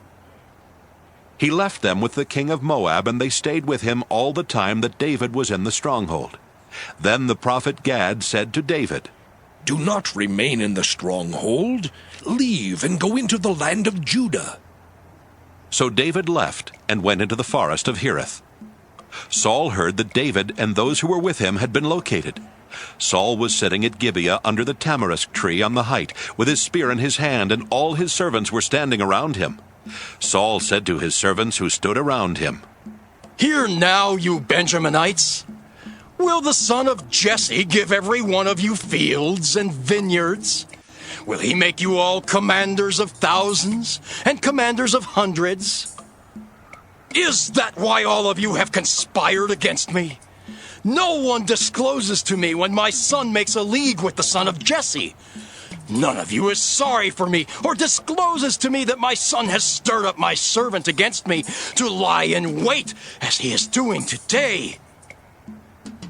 Doeg the Edomite, who was in charge of Saul's servants, answered, I saw the son of Jesse coming to Nob, to Ahimelech, son of Ahitub. He inquired of the Lord for him, gave him provisions, and gave him the sword of Goliath the Philistine. The king sent for the priest Ahimelech, son of Ahitub, and for all his father's house, the priests who were at Nob, and all of them came to the king. Saul said, Listen now, son of Ahitub. He answered, Here I am, my lord. Saul said to him, Why have you conspired against me, you and the son of Jesse, by giving him bread and a sword, and by inquiring of God for him, so that he has risen against me to lie in wait, as he is doing today? Then Ahimelech answered the king, Who among all your servants is so faithful as David? He is the king's son-in-law, and is quick to do your bidding, and is honored in your house. Is today the first time that I have inquired of God for him? By no means. Do not let the king impute anything to his servant, or to any member of my father's house, for your servant has known nothing of all this, much or little. The king said, You shall surely die, Ahimelech, you and all your father's house. The king said to the guard who stood around him, Turn and kill the priests of the Lord, because their hand also is with David. They knew that he fled, and did not disclose it to me. But the servants of the king would not raise their hand to attack the priests of the Lord. Then the king said to Doeg, You, Doeg, turn and attack the priests. Doeg the Edomite turned and attacked the priests. On that day he killed 85 who wore the linen ephod. Nob, the city of the priests, he put to the sword. Men and women, children and infants, oxen, donkeys, and sheep he put to the sword. But one of the sons of Ahimelech, son of Ahitub, named Abiathar, escaped and fled after David. Abiathar told David that Saul had killed the priests of the Lord. David said to Abiathar, I knew on that day when Doeg the Edomite was there that he would surely tell Saul, I am responsible for the lives of all your father's house. Stay with me, and do not be afraid, for the one who seeks my life seeks your life. You will be safe with me. 1 Samuel 23. Now they told David, The Philistines are fighting against Keilah and are robbing the threshing floors. David inquired of the Lord, Shall I go and attack these Philistines? The Lord said to David, Go and attack the Philistines and save Keilah. But David's men said to him, Look, we are afraid here in Judah. How much more then if we go to Keilah against the armies of the Philistines? Then David inquired of the Lord again. The Lord answered him, Yes, go down to Keilah, for I will give the Philistines into your hand. So David and his men went to Keilah, fought with the Philistines, brought away their livestock, and dealt them a heavy defeat. Thus David rescued the inhabitants of Keilah. When Abiathar, son of Ahimelech, fled to David at Keilah, he came down with an ephod in his hand. Now it was told Saul that David had come to Keilah. And Saul said, God has given him into my hand, for he has shut himself in by entering a town that has gates and bars. Saul summoned all the people to war, to go down to Keilah, to besiege David and his men. When David learned that Saul was plotting evil against him, he said to the priest Abiathar, Bring the ephod here. David said, O Lord, the God of Israel, your servant has heard that Saul seeks to come to Keilah, to destroy the city on my account. And now, will Saul come down as your servant has heard? O Lord, the God of Israel, I beseech you, tell your servant. The Lord said, He will come down. Then David said, Will the men of Keilah surrender me and my men into the hand of Saul? The Lord said, They will surrender you. Then David and his men, who were about 600, set out and left Keilah. They wandered wherever they could go. When Saul was told that David had escaped from Keilah, he gave up the expedition. David remained in the strongholds in the wilderness, in the hill country of the wilderness of Ziph. Saul sought him every day, but the Lord did not give him into his hand. David was in the wilderness of Ziph at Horesh when he learned that Saul had come out to seek his life. Saul's son Jonathan set out and came to David at Horesh. There he strengthened his hand through the Lord. He said to him, "Do not be afraid, for the hand of my father Saul shall not find you. You shall be king over Israel, and I shall be second to you. My father Saul also knows that this is so." Then the two of them made a covenant before the Lord. David remained at Horesh, and Jonathan went home. Then some Ziphites went up to Saul at Gibeah and said, "David is hiding among us in the strongholds of Horesh, on the hill of Keilah, which is south of Jeshimon. Now, O king, whenever you wish to come down, do so, and our part will be to surrender him into the king's hand." Saul said, "May you be blessed by the Lord for showing me compassion. Go and make sure once more. Find out exactly where he is and who has seen him there, for I am told that he is very cunning. Look around and learn all the hiding places where he lurks, and come back to me with sure information. Then I will go with you, and if he is in the land, I will search him out among all the thousands of Judah." So they set out and went to Ziph ahead of Saul. David and his men were in the wilderness of Maon, in the Arabah to the south of Jeshimon. Saul and his men went to search for him. When David was told, he went down to the rock and stayed in the wilderness of Maon. When Saul heard that, he pursued David into the wilderness of Maon. Saul went on one side of the mountain, and David and his men on the other side of the mountain. David was hurrying to get away from Saul, while Saul and his men were closing in on David and his men to capture them. Then a messenger came to Saul, saying, "Hurry and come, for the Philistines have made a raid on the land."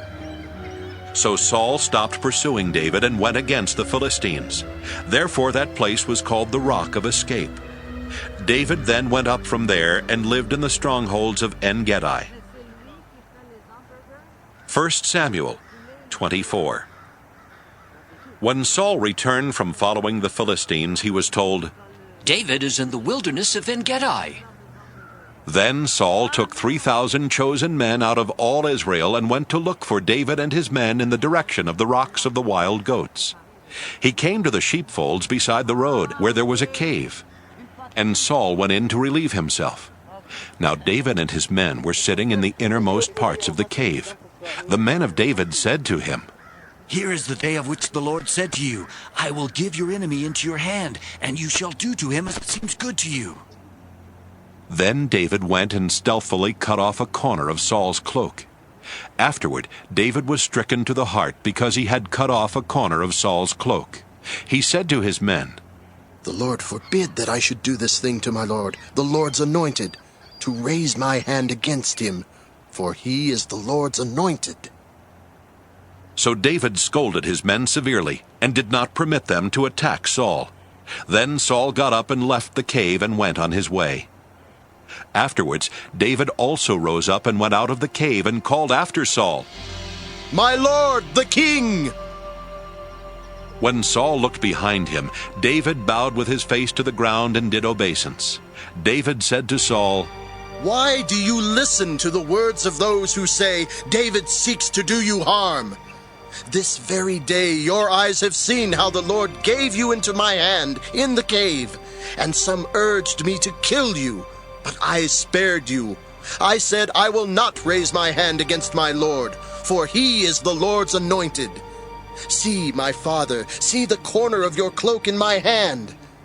For by the fact that I cut off the corner of your cloak and did not kill you, you may know for certain that there is no wrong or treason in my hands. I have not sinned against you, though you are hunting me to take my life. May the Lord judge between me and you. May the Lord avenge me on you. But my hand shall not be against you.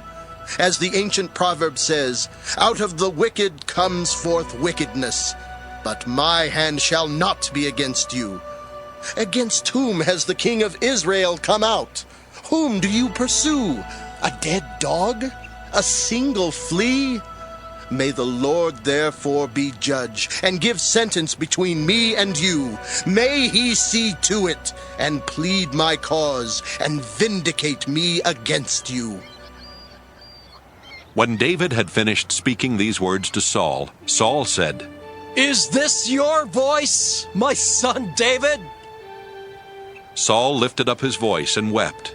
He said to David, "You are more righteous than I, for you have repaid me good, whereas I have repaid you evil. Today you have explained how you have dealt well with me, in that you did not kill me when the Lord put me into your hands. For who has ever found an enemy and sent the enemy safely away? So may the Lord reward you with good for what you have done to me this day. Now I know that you shall surely be king, and that the kingdom of Israel shall be established in your hand. Swear to me, therefore, by the Lord, that you will not cut off my descendants after me, and that you will not wipe out my name from my father's house." So David swore this to Saul. Then Saul went home, but David and his men went up to the stronghold. 1 Samuel 25. Now Samuel died, and all Israel assembled and mourned for him. They buried him at his home in Ramah. Then David got up and went down to the wilderness of Paran. There was a man in Maon whose property was in Carmel. The man was very rich. He had 3,000 sheep and 1,000 goats. He was shearing his sheep in Carmel. Now the name of this man was Nabal, and the name of his wife Abigail. The woman was clever and beautiful, but the man was surly and mean. He was a Calebite. David heard in the wilderness that Nabal was shearing his sheep. So David sent 10 young men, and David said to the young men, "Go up to Carmel, and go to Nabal and greet him in my name. Thus you shall salute him. Peace be to you, and peace be to your house, and peace be to all that you have. I hear that you have shearers. Now your shepherds have been with us, and we did them no harm, and they missed nothing all the time they were in Carmel. Ask your young men, and they will tell you. Therefore let my young men find favor in your sight, for we have come on a feast day. Please give whatever you have at hand to your servants and to your son David." When David's young men came, they said all this to Nabal in the name of David, and then they waited. But Nabal answered David's servants, Who is David? Who is the son of Jesse? There are many servants today who are breaking away from their masters. Shall I take my bread and my water and the meat that I have butchered for my shearers and give it to men who come from I do not know where? So David's young men turned away and came back and told him all this. David said to his men, "Every man strap on his sword." And every one of them strapped on his sword. David also strapped on his sword, and about 400 men went up after David, while 200 remained with the baggage. But one of the young men told Abigail, Nabal's wife, "David sent messengers out of the wilderness to salute our master, and he shouted insults at them. Yet the men were very good to us, and we suffered no harm, and we never missed anything when we were in the fields, as long as we were with them. They were a wall to us, both by night and by day, all the while we were with them keeping the sheep. Now therefore know this and consider what you should do, for evil has been decided against our master and against all his house. He is so ill-natured that no one can speak to him." Then Abigail hurried and took 200 loaves, 2 skins of wine, 5 sheep ready dressed, 5 measures of parched grain, 100 clusters of raisins, and 200 cakes of figs. She loaded them on donkeys and said to her young men, "Go on ahead of me. I am coming after you." But she did not tell her husband Nabal. As she rode on the donkey and came down under cover of the mountain, David and his men came down toward her, and she met them. Now David had said, Surely it was in vain that I protected all that this fellow has in the wilderness, so that nothing was missed of all that belonged to him. But he has returned me evil for good. God do so to David, and more also, if by morning I leave so much as one male of all who belong to him." When Abigail saw David, she hurried and alighted from the donkey, fell before David on her face, bowing to the ground. She fell at his feet and said, Upon me alone, my lord, be the guilt. Please let your servant speak in your ears and hear the words of your servant. My lord, do not take seriously this ill-natured fellow Nabal, for as his name is, so is he. Nabal is his name, and folly is with him. But I, your servant, did not see the young men of my lord whom you sent. Now then, my lord, as the Lord lives, and as you yourself live, since the Lord has restrained you from blood guilt, and from taking vengeance with your own hand, now let your enemies and those who seek to do evil to my lord be like Nabal. And now let this present that your servant has brought to my lord be given to the young men who follow my lord. Please forgive the trespass of your servant, for the Lord will certainly make my lord a sure house, because my lord is fighting the battles of the Lord, and evil shall not be found in you so long as you live. If anyone should rise up to pursue you and to seek your life, the life of my lord shall be bound in the bundle of the living under the care of the Lord your God. But the lives of your enemies he shall sling out as from the hollow of a sling. When the Lord has done to my lord according to all the good that he has spoken concerning you, and has appointed you prince over Israel, my lord shall have no cause of grief or pangs of conscience for having shed blood without cause, or for having saved himself. And when the Lord has dealt well with my lord, then remember your servant." David said to Abigail, "Blessed be the Lord, the God of Israel, who sent you to meet me today.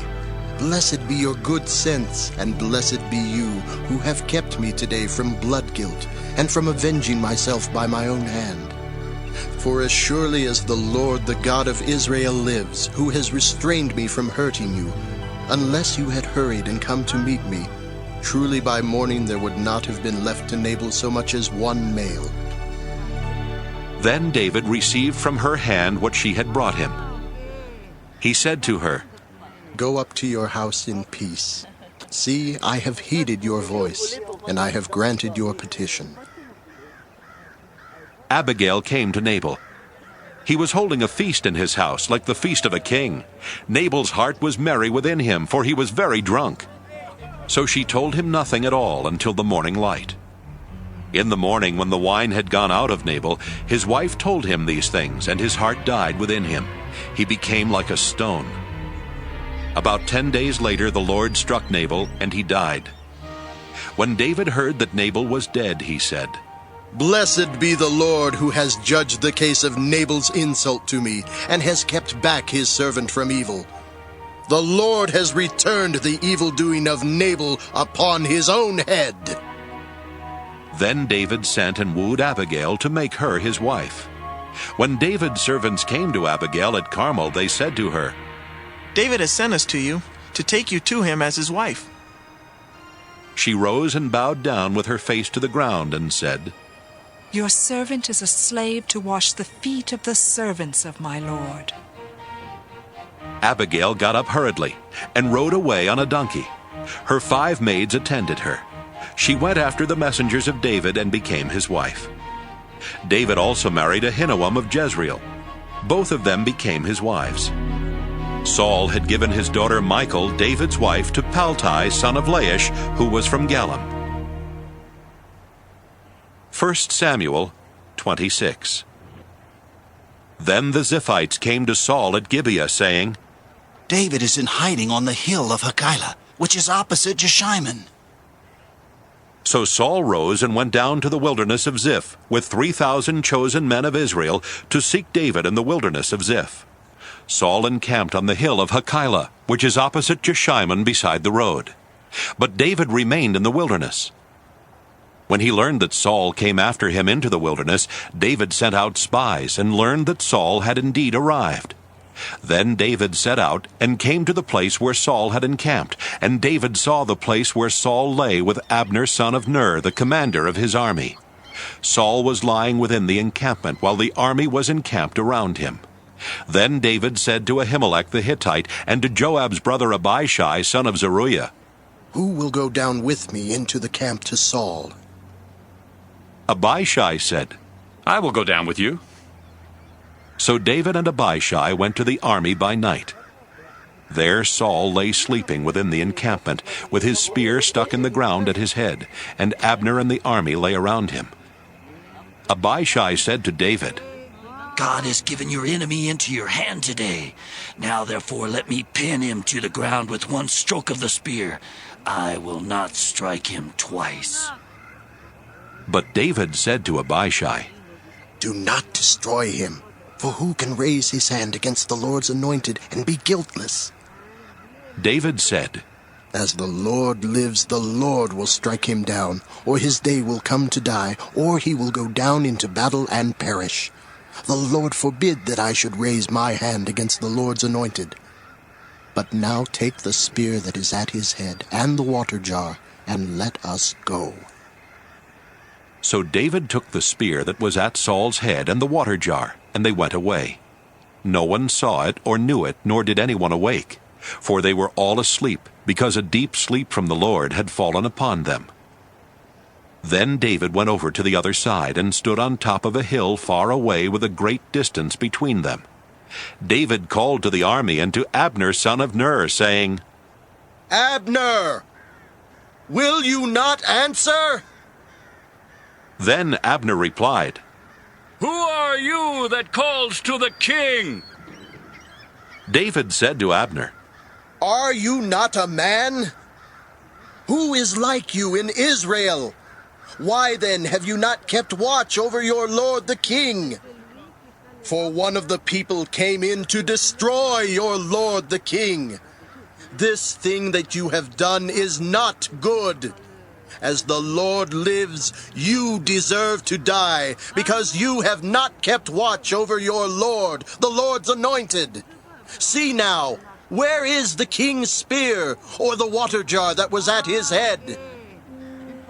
Saul recognized David's voice and said, "Is this your voice, my son David?" David said, "It is my voice, my lord, O king."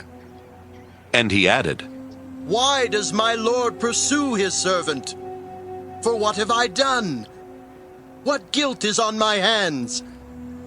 Now therefore let my lord the king hear the words of his servant. If it is the Lord who has stirred you up against me, may he accept an offering.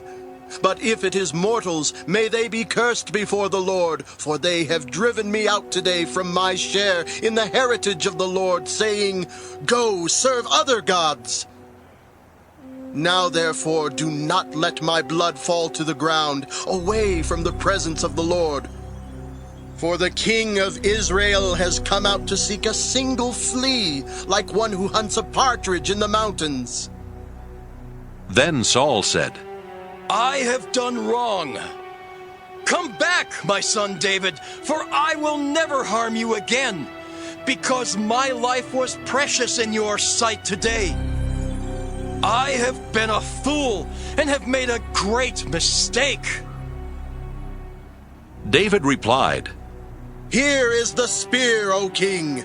Let one of the young men come over and get it.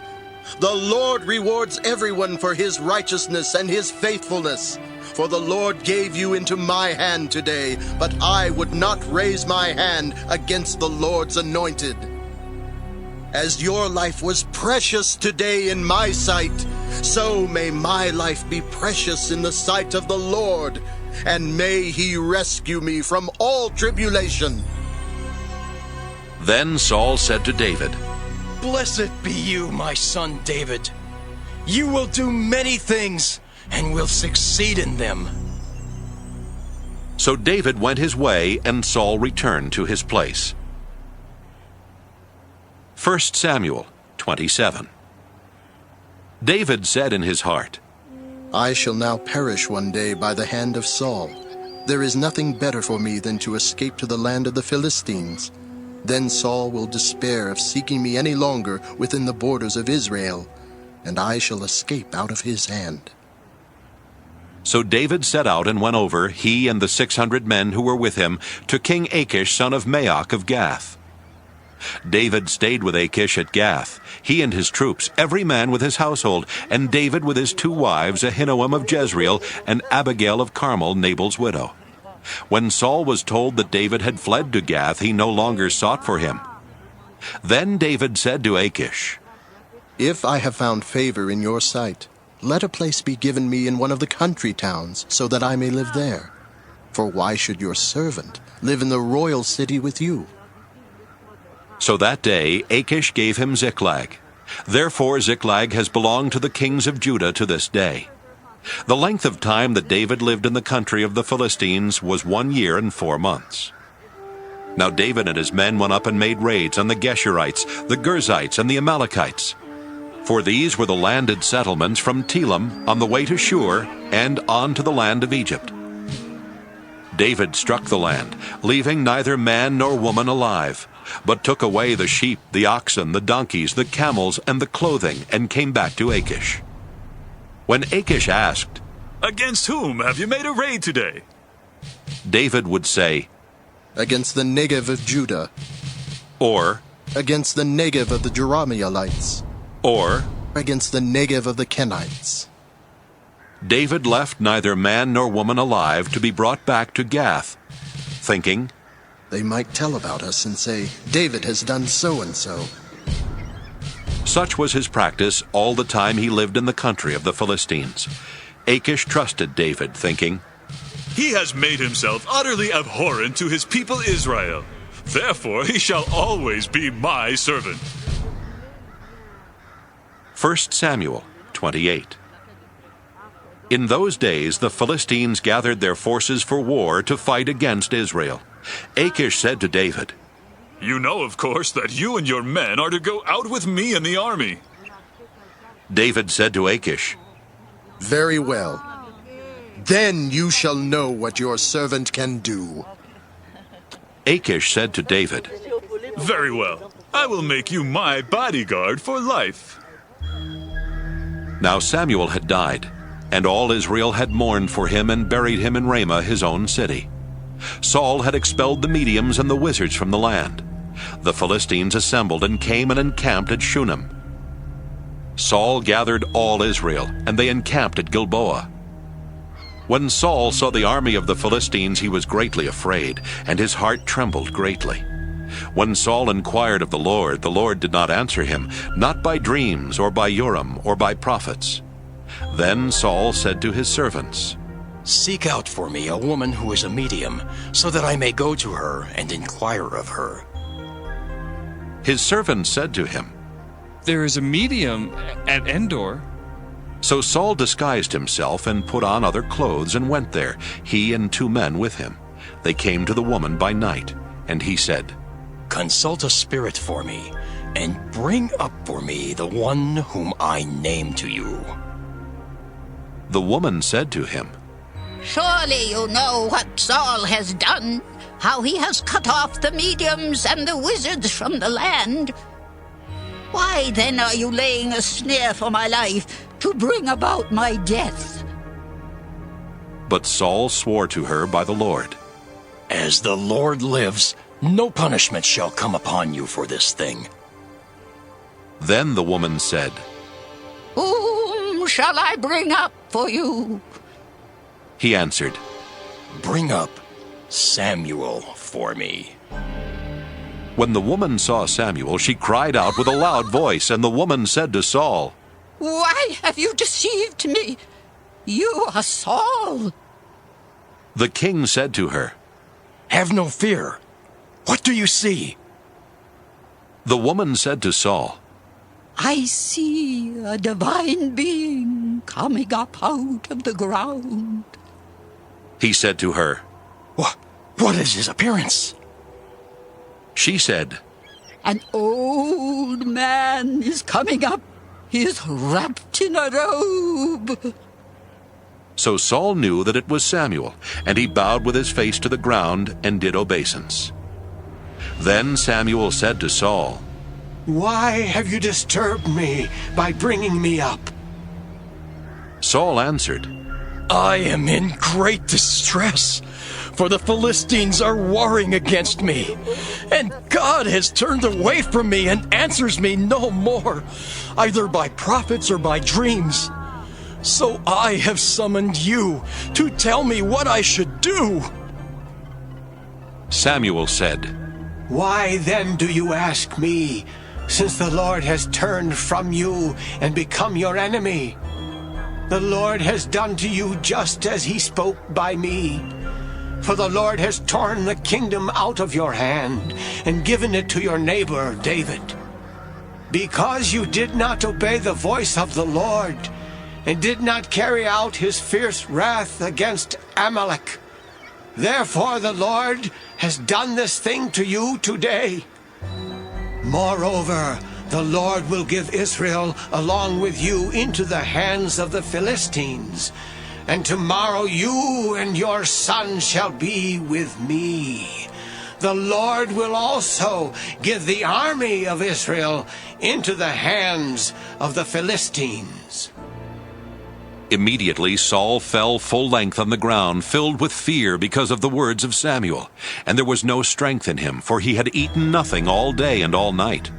The woman came to Saul, and when she saw that he was terrified, she said to him, Your servant has listened to you. I have taken my life in my hand and have listened to what you have said to me. Now, therefore, you also listen to your servant. Let me set a morsel of bread before you. Eat, that you may have strength when you go on your way. He refused and said, I will not eat. But his servants, together with the woman, urged him, and he listened to their words. So he got up from the ground and sat on the bed. Now the woman had a fatted calf in the house. She quickly slaughtered it and took flour, kneaded it, and baked unleavened cakes. She put them before Saul and his servants, and they ate. Then they rose and went away that night. 1 Samuel 29. Now the Philistines gathered all their forces at Aphek, while the Israelites were encamped by the fountain that was in Jezreel. As the lords of the Philistines were passing on by hundreds and by thousands, and David and his men were passing on in the rear with Achish, the commanders of the Philistines said, What are these Hebrews doing here? Achish said to the commanders of the Philistines, Is this not David, the servant of King Saul of Israel, who has been with me now for days and years? Since he deserted to me, I have found no fault in him to this day. But the commanders of the Philistines were angry with him. And the commanders of the Philistines said to him, Send the man back so that he may return to the place that you have assigned to him. He shall not go down with us to battle, or else he may become an adversary to us in the battle. For how could this fellow reconcile himself to his Lord? Would it not be with the heads of the men here? Is this not David, of whom they sing to one another in dances? Saul has killed his thousands, and David his 10,000s? Then Achish called David and said to him, As the Lord lives, you have been honest, and to me it seems right that you should march out and end with me in the campaign. For I have found nothing wrong in you from the day of your coming to me until today. Nevertheless, the lords do not approve of you. So go back now, and go peaceably. Do nothing to displease the lords of the Philistines. David said to Achish, But what have I done? What have you found in your servant from the day I entered your service until now, that I should not go and fight against the enemies of my lord the king? Achish replied to David, I know that you are as blameless in my sight as an angel of God. Nevertheless, the commanders of the Philistines have said, He shall not go up with us to the battle. Now then, rise early in the morning, you and the servants of your Lord who came with you, and go to the place that I appointed for you. As for the evil report, do not take it to heart, for you have done well before me. Start early in the morning and leave as soon as you have light. So David set out with his men early in the morning to return to the land of the Philistines. But the Philistines went up to Jezreel. 1 Samuel 30. Now when David and his men came to Ziklag on the third day, the Amalekites had made a raid on the Negev and on Ziklag. They had attacked Ziklag, burned it down, and taken captive the women and all who were in it, both small and great. They killed none of them, but carried them off and went their way. When David and his men came to the city, they found it burned down, and their wives and sons and daughters taken captive. Then David and the people who were with him raised their voices and wept until they had no more strength to weep. David's 2 wives also had been taken captive, Ahinoam of Jezreel and Abigail the widow of Nabal of Carmel. David was in great danger, for the people spoke of stoning him, because all the people were bitter in spirit for their sons and daughters. But David strengthened himself in the Lord his God. David said to the priest Abiathar, son of Ahimelech, "Bring me the ephod." So Abiathar brought the ephod to David. David inquired of the Lord, "Shall I pursue this band? Shall I overtake them?" He answered him, Pursue, for you shall surely overtake and shall surely rescue. So David set out, he and the 600 men who were with him. They came to the Wadi Besor, where those stayed who were left behind. But David went on with the pursuit, he and 400 men. 200 stayed behind, too exhausted to cross the Wadi Besor. In the open country they found an Egyptian and brought him to David. They gave him bread and he ate. They gave him water to drink. They also gave him a piece of fig cake and 2 clusters of raisins. When he had eaten, his spirit revived, for he had not eaten bread or drunk water for 3 days and 3 nights. Then David said to him, "To whom do you belong? Where are you from?" He said, I am a young man of Egypt, servant to an Amalekite. My master left him behind because I fell sick 3 days ago.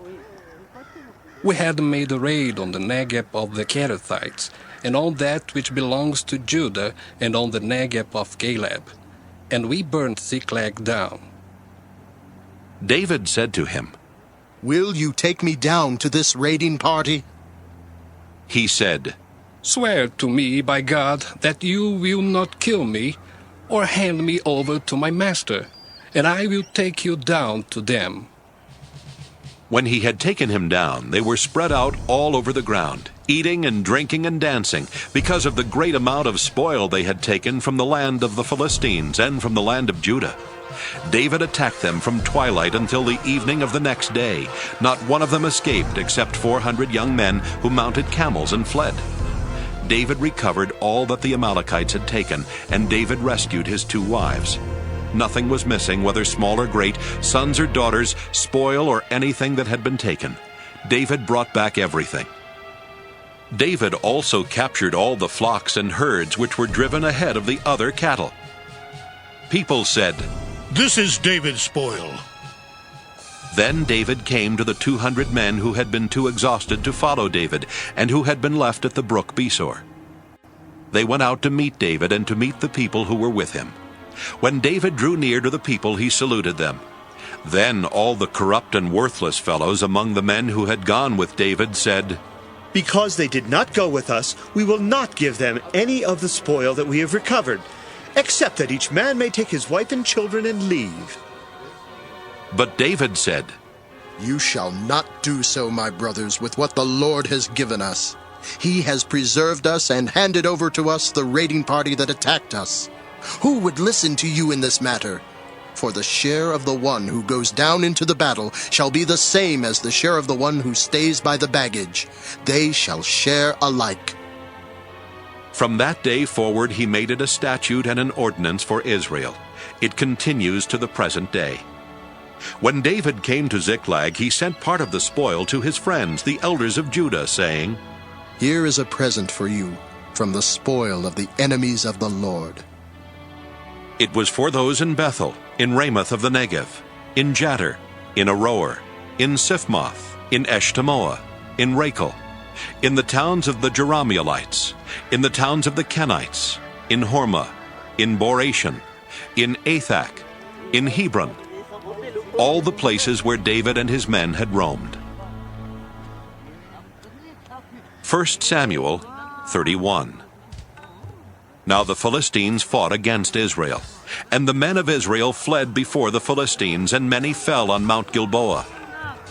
The Philistines overtook Saul and his sons, and the Philistines killed Jonathan and Abinadab and Malchishua, the sons of Saul. The battle pressed hard upon Saul. The archers found him, and he was badly wounded by them. Then Saul said to his armor-bearer, "Draw your sword and thrust me through with it, so that these uncircumcised may not come and thrust me through and make sport of me." But his armor-bearer was unwilling, for he was terrified. So Saul took his own sword and fell upon it. When his armor-bearer saw that Saul was dead, he also fell upon his sword and died with him. So Saul and his 3 sons and his armor-bearer and all his men died together on the same day.